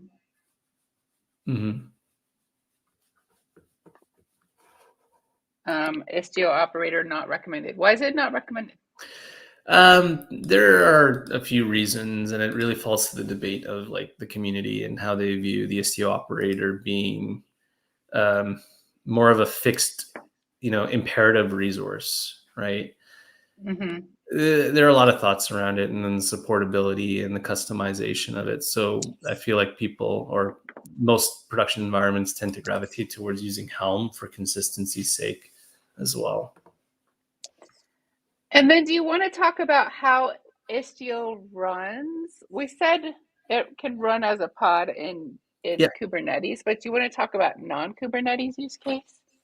Yeah, so it's actually interesting. The landscape of Istio and Service Mesh kind of hinges on the fact that you're using Kubernetes, but that doesn't mean you have to continue to use Kubernetes for the rest of your workloads.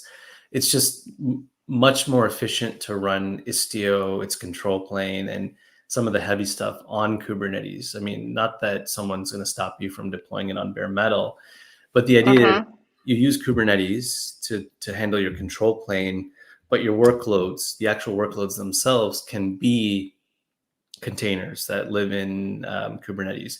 They can be bare metal. They can be virtual machines. And this is made possible through taking the sidecar itself and turning it into a binary that runs natively on an operating system. So doing the same function as a sidecar, except just running as a process now in the operating system for a non-containered workload. So it's most efficient to run Istio in Kubernetes, but the workload itself can run anywhere. Correct. Cool.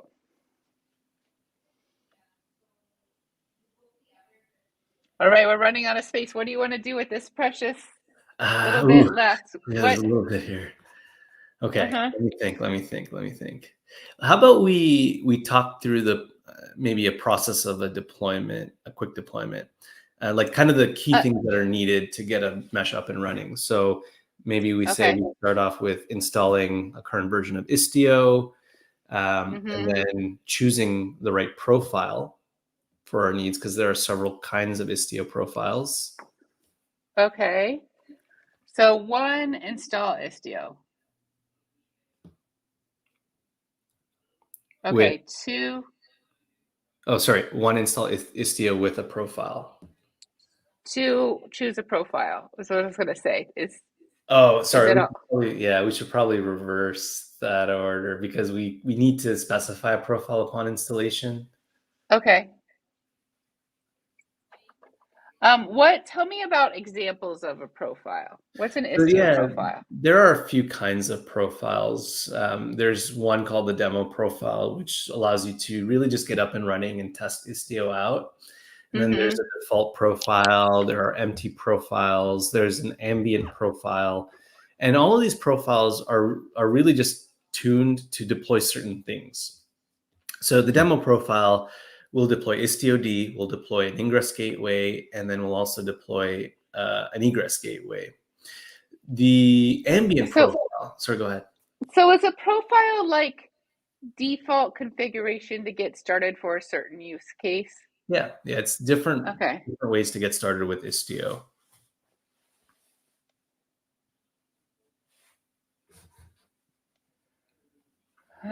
Different configurations for getting, need to watch the edge, getting good started with Istio. So they're use case specific.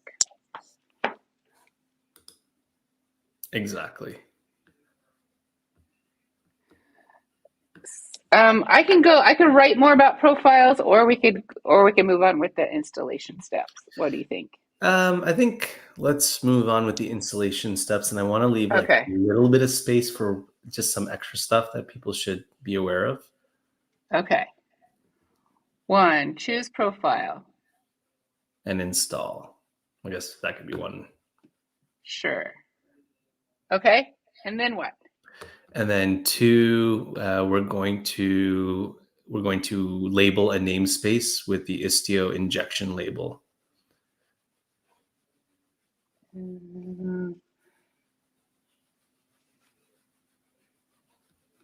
Okay. And then 3, we're going to deploy our workloads into that namespace. Cool. 4, we're going to see the sidecars come online alongside our containers. And then in brackets, you can put something like 2 out of 2. Or never mind, it's okay. Cool. Yeah. And then we're going to deploy our virtual service configuration and necessary ingress configurations.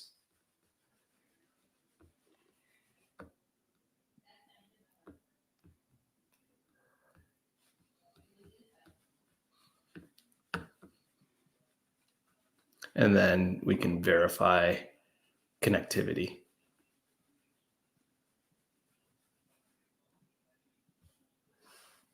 Cool.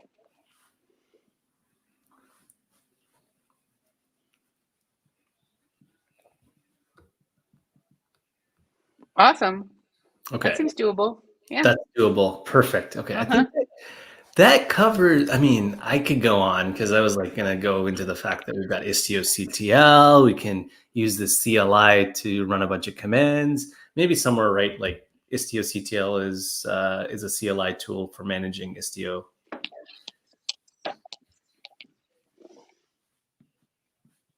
Istio CTL is a CLI tool for managing and interacting with Istio?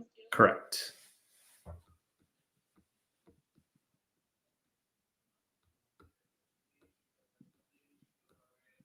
Cool.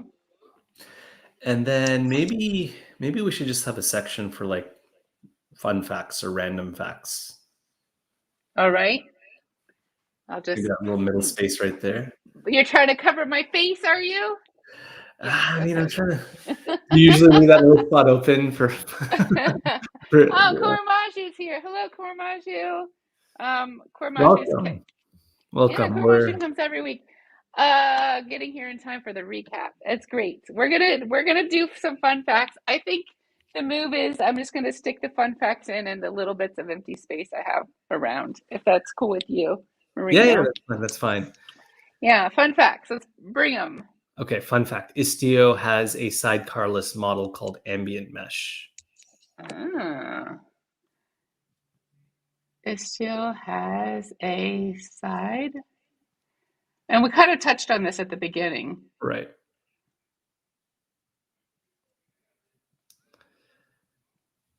And it uses eBPF? No eBPF. No. Okay, fun fact number 1. Okay, tell me another one. Fun fact number 2, Ambient Mesh's version of sidecar is now two sidecars. Oh, actually, let me rephrase that. Ambient Mesh shifts sidecars to zTunnel and Waypoint. Oh, you're just, I don't know what those things are. You're opening a can of worms. zTunnel. Okay. So, maybe let's put it this way. In Ambient Mesh, sidecar becomes zTunnel and Waypoint. Okay. Where would you want to put? Yeah, somewhere there.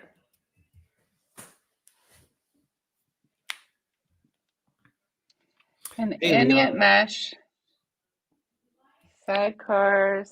Oh, we have more buddies. Hi, Leon. Sidecars become zTunnel. Is that all one word? Yeah, zTunnel is one word, and Waypoint is another word. Maybe, before you finish that, type in zTunnel in brackets L4. Okay. And then Waypoint, and in brackets L7. I'll explain that. So in Ambient Mesh, because we don't have the sidecar deployed alongside the main application container, we still need something to service that sidecar functionality. That model, we deploy something called a zTunnel and a Waypoint proxy. A zTunnel is going to be more common than a Waypoint proxy. Here's why. So in the regular Envoy sidecar proxy, it actually does L4 and L7. It handles layers of TCP requests, provides policy, and then even does things at TCP. Now in Ambient Mesh, we've split that functionality up into TCP-based functionality and UDP-based functionality, and then the layer 7 stuff. So zTunnel is layer 4, Waypoint is layer 7. Now, the reason we also did this was because to reduce the overall footprint of that zTunnel resource and only let it do things like MTLS and layer 4 policy, and even like some observability. But then if we wanted to do layer 7 authorization, any sort of fancy rate limiting, or any sort of resiliency, or even some authorization policy for like HTTP methods, that's where the Waypoint comes in on an as-needed basis. So I know we don't have much space to fit this in here, but there's one thing I want you to add is zTunnel is built in Rust and is a Rust-based proxy, or zTunnel is Rust-based proxy. Okay.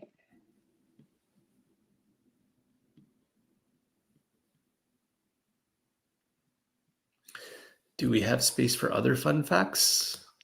Maybe like up here, maybe right here. We also have a great question. Sure. Oh, okay. Let's look at the question. If we are using any GitOps controllers like Argo CD, having a sidecar container injected to the pod by Istio will cause any issues since there is a drift in the desired configuration.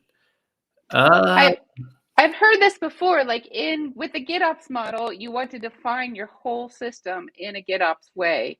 So if stuff's being injected at runtime, I've heard maybe that's not desirable.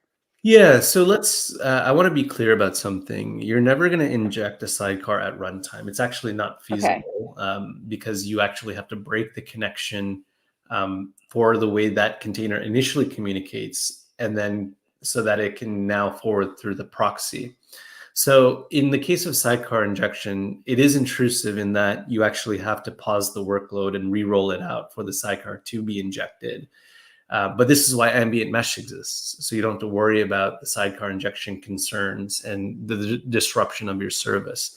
With respect to the configuration drift, if you're deploying Argo CD, and then Argo CD is responsible for actually deploying artifacts like Istio, Cilium, et cetera, to basically augment your cluster to do additional services, then it would be assumed that Argo CD would also be responsible for injecting those sidecars alongside any sort of workload that comes online, because it's an order of operation situation. You would create the namespace first, and then you would label it and then deploy your workloads. And that flow should be resemblant in Argo CD as well, or any sort of GitOps system. So there shouldn't be any sort of version drift or configuration drift. It's only if you decide I'm going to imperatively log into the cluster, create a new namespace, label it, and then deploy my workloads in it outside of what Argo would do, which is not the model you should be following, obviously, unless you're doing some sort of staging or testing. But that's where you would run into that config drift situation. Now, there's another situation, which I'll talk about, and it actually has to do with a race condition. There were situations in the past where you would have your main application container come online before your sidecar container. Why this becomes problematic is because if your main container comes online, its traffic path now is directly onto the CNI network versus going through the sidecar proxy. Now, what happens is your main app is online. It actually can't communicate on the network because you have peer authentication enabled. All other sidecar resources are expecting you to have a sidecar, but you can't flow traffic through it because your app's online, your sidecar is not. So there were two fixes for this. The first one was you could actually set a flag inside of your Istio deployment, or specifically for your sidecar deployment, to hold application until proxy starts. It's actually a field you can deploy, and you just specify a timer of however many seconds. It could be 30, it could be a minute. And this is just telling your application to not come online until your proxy's online. Kubernetes actually fixed this. They fixed this very recently, and I think 1.18, where not 1.18, what am I talking about? 1.2526? It's like 1.18. I didn't think that was recent. Yeah, sorry, I'm thinking Istio versions. No, Kubernetes is like 1.28 now, I think. So it was like 1.27, where they implemented the sidecar resource. So this is a Kubernetes native model or native resource that now allows Kubernetes to understand the sidecar as an init container. So when you have an init container inside of your cluster, it's responsible to finish first before any other containers come online. Cool. If you treat the sidecar as such, it's going to come online first before your main application container. Cool. I didn't know about that. Yes. I love it. Long-winded answer for Akhil's question about Argo CD, but I didn't get that. Fuel Sonoma says the board's almost full. Looks like this stream is coming to an end. We're going to squeeze some fun facts in these little. We have like 3 little teeny spots, maybe. Yeah. So Marino's determined to. The first fun fact is going to be that Istio can be deployed for multi-cluster environments. Okay. What color? Yeah. Cool. Another fun fact. I'm just trying to think of other fun facts around Istio. I'm trying to jog my memory. I know like a lot of things and cool things about Istio. Yeah, it's always hard too when you're under pressure to. No, it's just more so the pressure. It's like deciding what's the fun fact that I'd want to throw on. Okay. Yeah. So Istio, while it has been tuned and created for containerized workloads, there are processes available for you to onboard virtual machines into your mesh. So it goes along the line of Istio supports any kind of workload. And can I just put Istio can support VMs?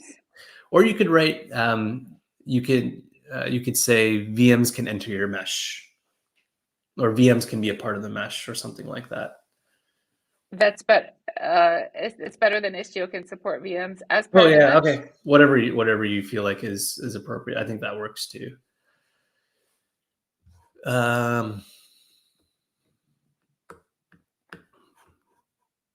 All right, we have room for one more.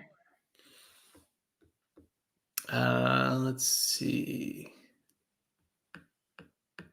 Trying to think. And similarly, if anyone has questions, any last minute questions for Marino, please ask them now. Thank you. I'm still going to go over and do a recap. Oh, But how could I yeah. forget this one, right? Like Istio, I think we talked about it very briefly. Istio is a graduated CNCF product. Oh, Technology. yes. That's pretty That's like new the too, isn't it? yeah, it's like the biggest thing that was announced like literally in September or July. Actually, no, it was July, my bad. It was July 12th when they announced Istio's graduation into the CNCF. And something like that is actually extremely important. One, it's Super huge deal. yeah, Yeah. it's like a testament to all the work that has gone into this technology. We've effectively and in an exciting way made it boring, and for a good reason, because it means stability. It means that more and more companies and organizations are going to pour time and effort to build on top of Istio, which it's already happening. We see VMware's got Istio Service Mesh, Solo's got Glue Mesh and Glue Platform. And there are other companies that are doing things with Istio as well. Like, Google has taken Istio and put it into their, I think, GKE enterprise offering.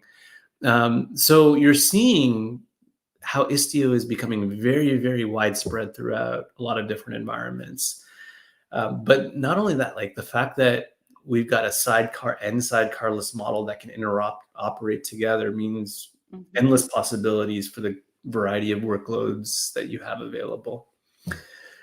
But dang, we actually filled the board. I still feel Yeah, like we we're missing a did. lot. Like I was thinking about all the Istio-CTL commands I would use in a cluster, and that's all good. We have a comment from Avo, making room in my brain for the recap. Thanks for doing this. Thank you, Marino. Okay, let's do this. So for context, we talked about service mesh generally. A service mesh is a framework and a platform that offers security, observability, and connectivity for many types of workloads. So in the past, like before I did this series on service mesh, I totally thought it was all Kubernetes sidecars. But now it's like, well, it doesn't have to be Kubernetes and it doesn't have to be sidecars. But the consistent thing between projects does seem to be like the idea is to add security, observability, and networking or connectivity for many types of workloads. So Istio, in particular, at the time of Istio's creation, it was made because of the desire to use Envoy as a proxy. So service meshes already existed before Istio, but we wanted one that used Envoy. And Envoy is great. It's wildly powerful, but it's also wildly complex. So the idea with Istio is to simplify the process of configuring and using Envoy as the data plane. When we say control plane and data plane throughout this whole thing, control plane is what control plane inputs, the human inputs what they want their system to look like and do, and it outputs configuration for the data plane. The data plane inputs that configuration, and then it does the work of actually moving requests around the cluster and into the cluster, maybe. Moving requests around, period. So Istio then is a service mesh that uses Envoy as a proxy. That's the short answer for what Istio is. But it does so much other cool stuff too. It does load balancing. It does service-to-service authentication. It does observability stuff, monitoring, logging, and tracing. And we'll get into that a little bit. It does service resiliency, so you can tune your application so that it's faster in the first place, tune it to be faster, and also make sure it crashes less often. And we talked about a bunch of Istio custom resources, but I think I'll point at those as they come up on the rest of the board. So we talked about Istio D is Istio's control plane, and it runs as a pod in the cluster. So we drew a picture here, and so we have our Istio control plane. And then we also talked about the XDS data plane, which is part of Envoy, and it helps Envoy to receive the configuration from Istio. So we drew a picture, an image to show how it works. We have our Kubernetes cluster. It's running 3 pods. Each pod has it's 3 copies of the same application pod. So each has an application running, and it each also has a sidecar that's running the Envoy proxy is the sidecar. So a sidecar means another container in the pod with the application. It has an ingress and an egress, which, spoiler alert, are both also Envoy. So Envoy is all of these things, and then Istio exists to configure your ingress, your egress, and all of that sidecar, and all those sidecars with all of your applications and all of your pods, basically. So that can be rather a lot. So in addition to configuring Envoy and Envoy doing the work of moving all the requests around your cluster and in and out of your cluster, Istio is configuring Envoy to add observability and to add security to all those requests that are getting moved around. So we zoomed in on a particular instance to go get into it more deeply. So we have our ingress configured, our Envoy ingress and our Envoy proxy configured with Istio. And so Envoy ingress knows it's been configured with this Istio ingress gateway configuration, and it's been configured with the virtual service configuration and also a destination role configuration, all custom resources within Envoy. And so it's listening for a request. We use the website stuffonmycat.com. This is a Stuff on My Cat app, which is a real website. So it's listening for requests from stuffonmycat.com. And when it hears the request, this virtual service configuration translates the host name to a Kubernetes service. And then the destination rule also defines policy for routing the request on arrival. But basically, it's listening for requests on stuffonmycat.com. When one comes in, that means Envoy knows it needs to go to a pod that's hosting the right application, and it does the load balancing, and it sends it to the right Envoy proxy with observability, with security, with load balancing.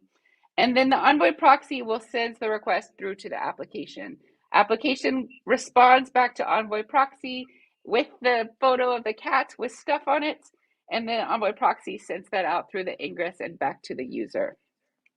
And then the user can see a cat with stuff on it, which is really important work that we're all doing here. So that's the zoomed in version of what's happening. We talked more about what it means exactly that Istio is adding security.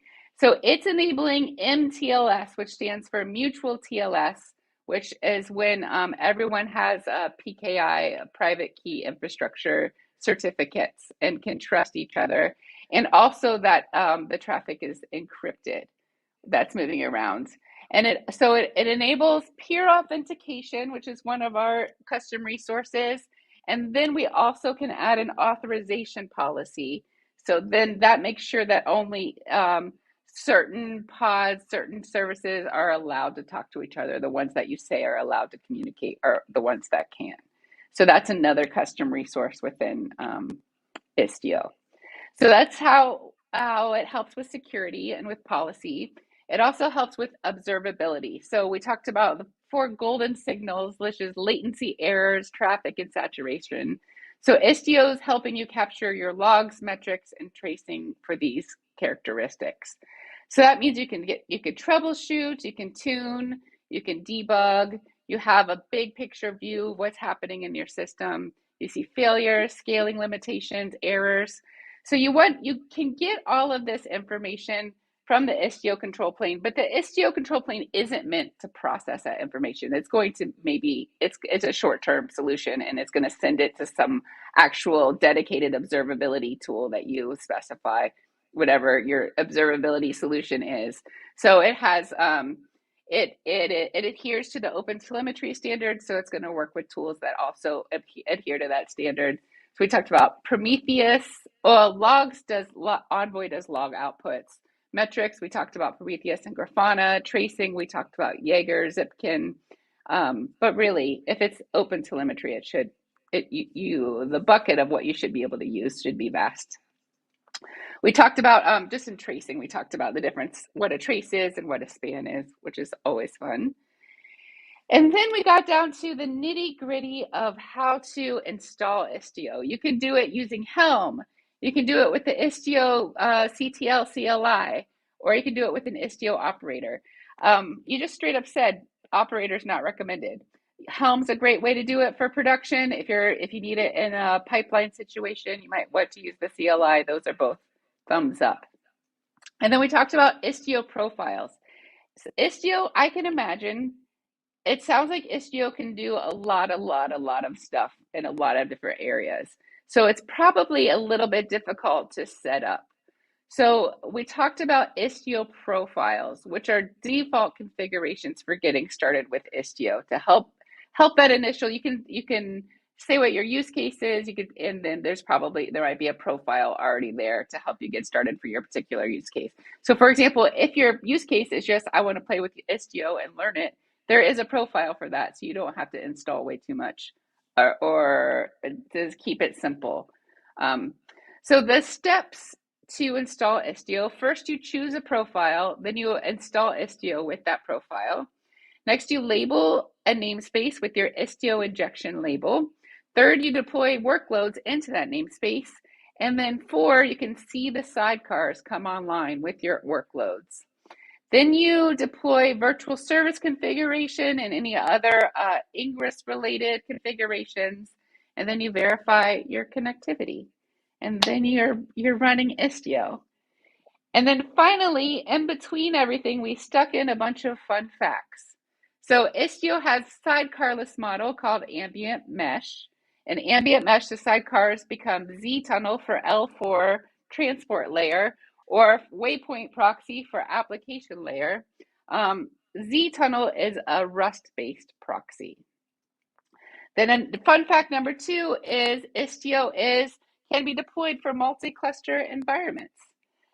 Istio can also support VMs as part of the mesh. It doesn't have to all be sidecars or pods.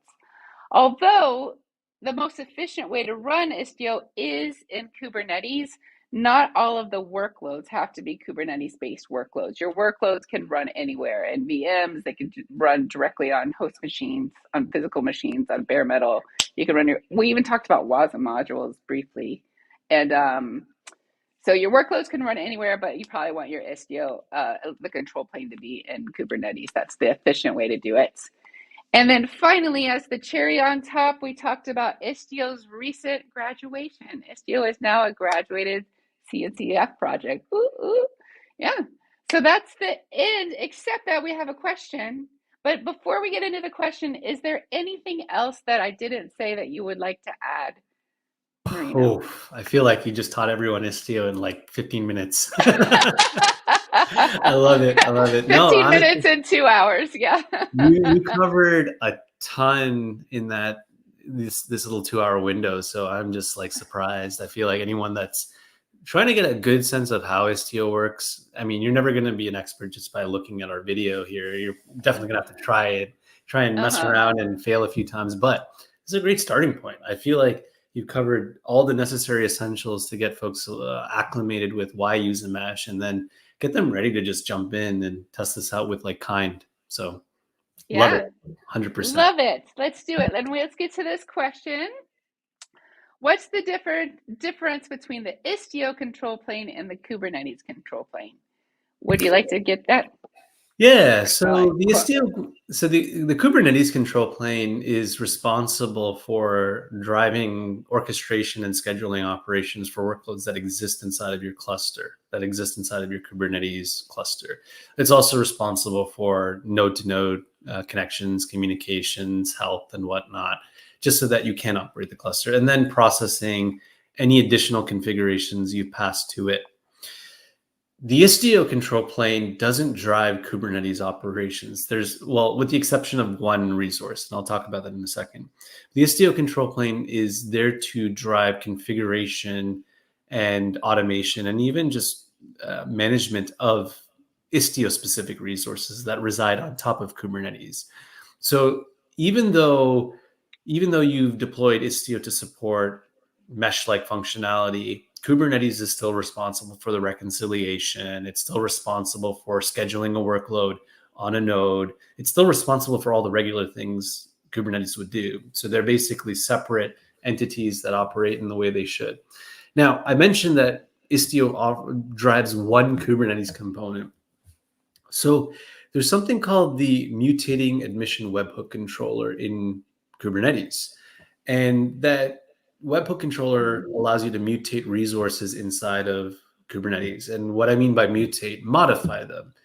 You might want to modify a resource for changing its name, although you wouldn't really do that. But you may want to modify a resource to inject a sidecar.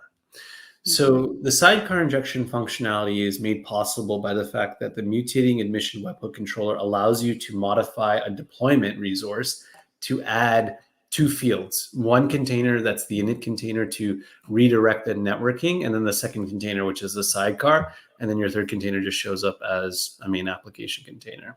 But that's the only other thing that Istio drives from a control plane standpoint that is specific to Kubernetes. Hope that answers your question, Indrajit. Yeah. So the Istio control plane inputs human, like really your desired configuration in the form of these custom resources, and it outputs configuration for Envoy, for this Envoy data plane. And then Envoy takes that configuration and actually does the work of routing requests. So the Kubernetes control plane controls all the Kubernetes specific resources. Exactly.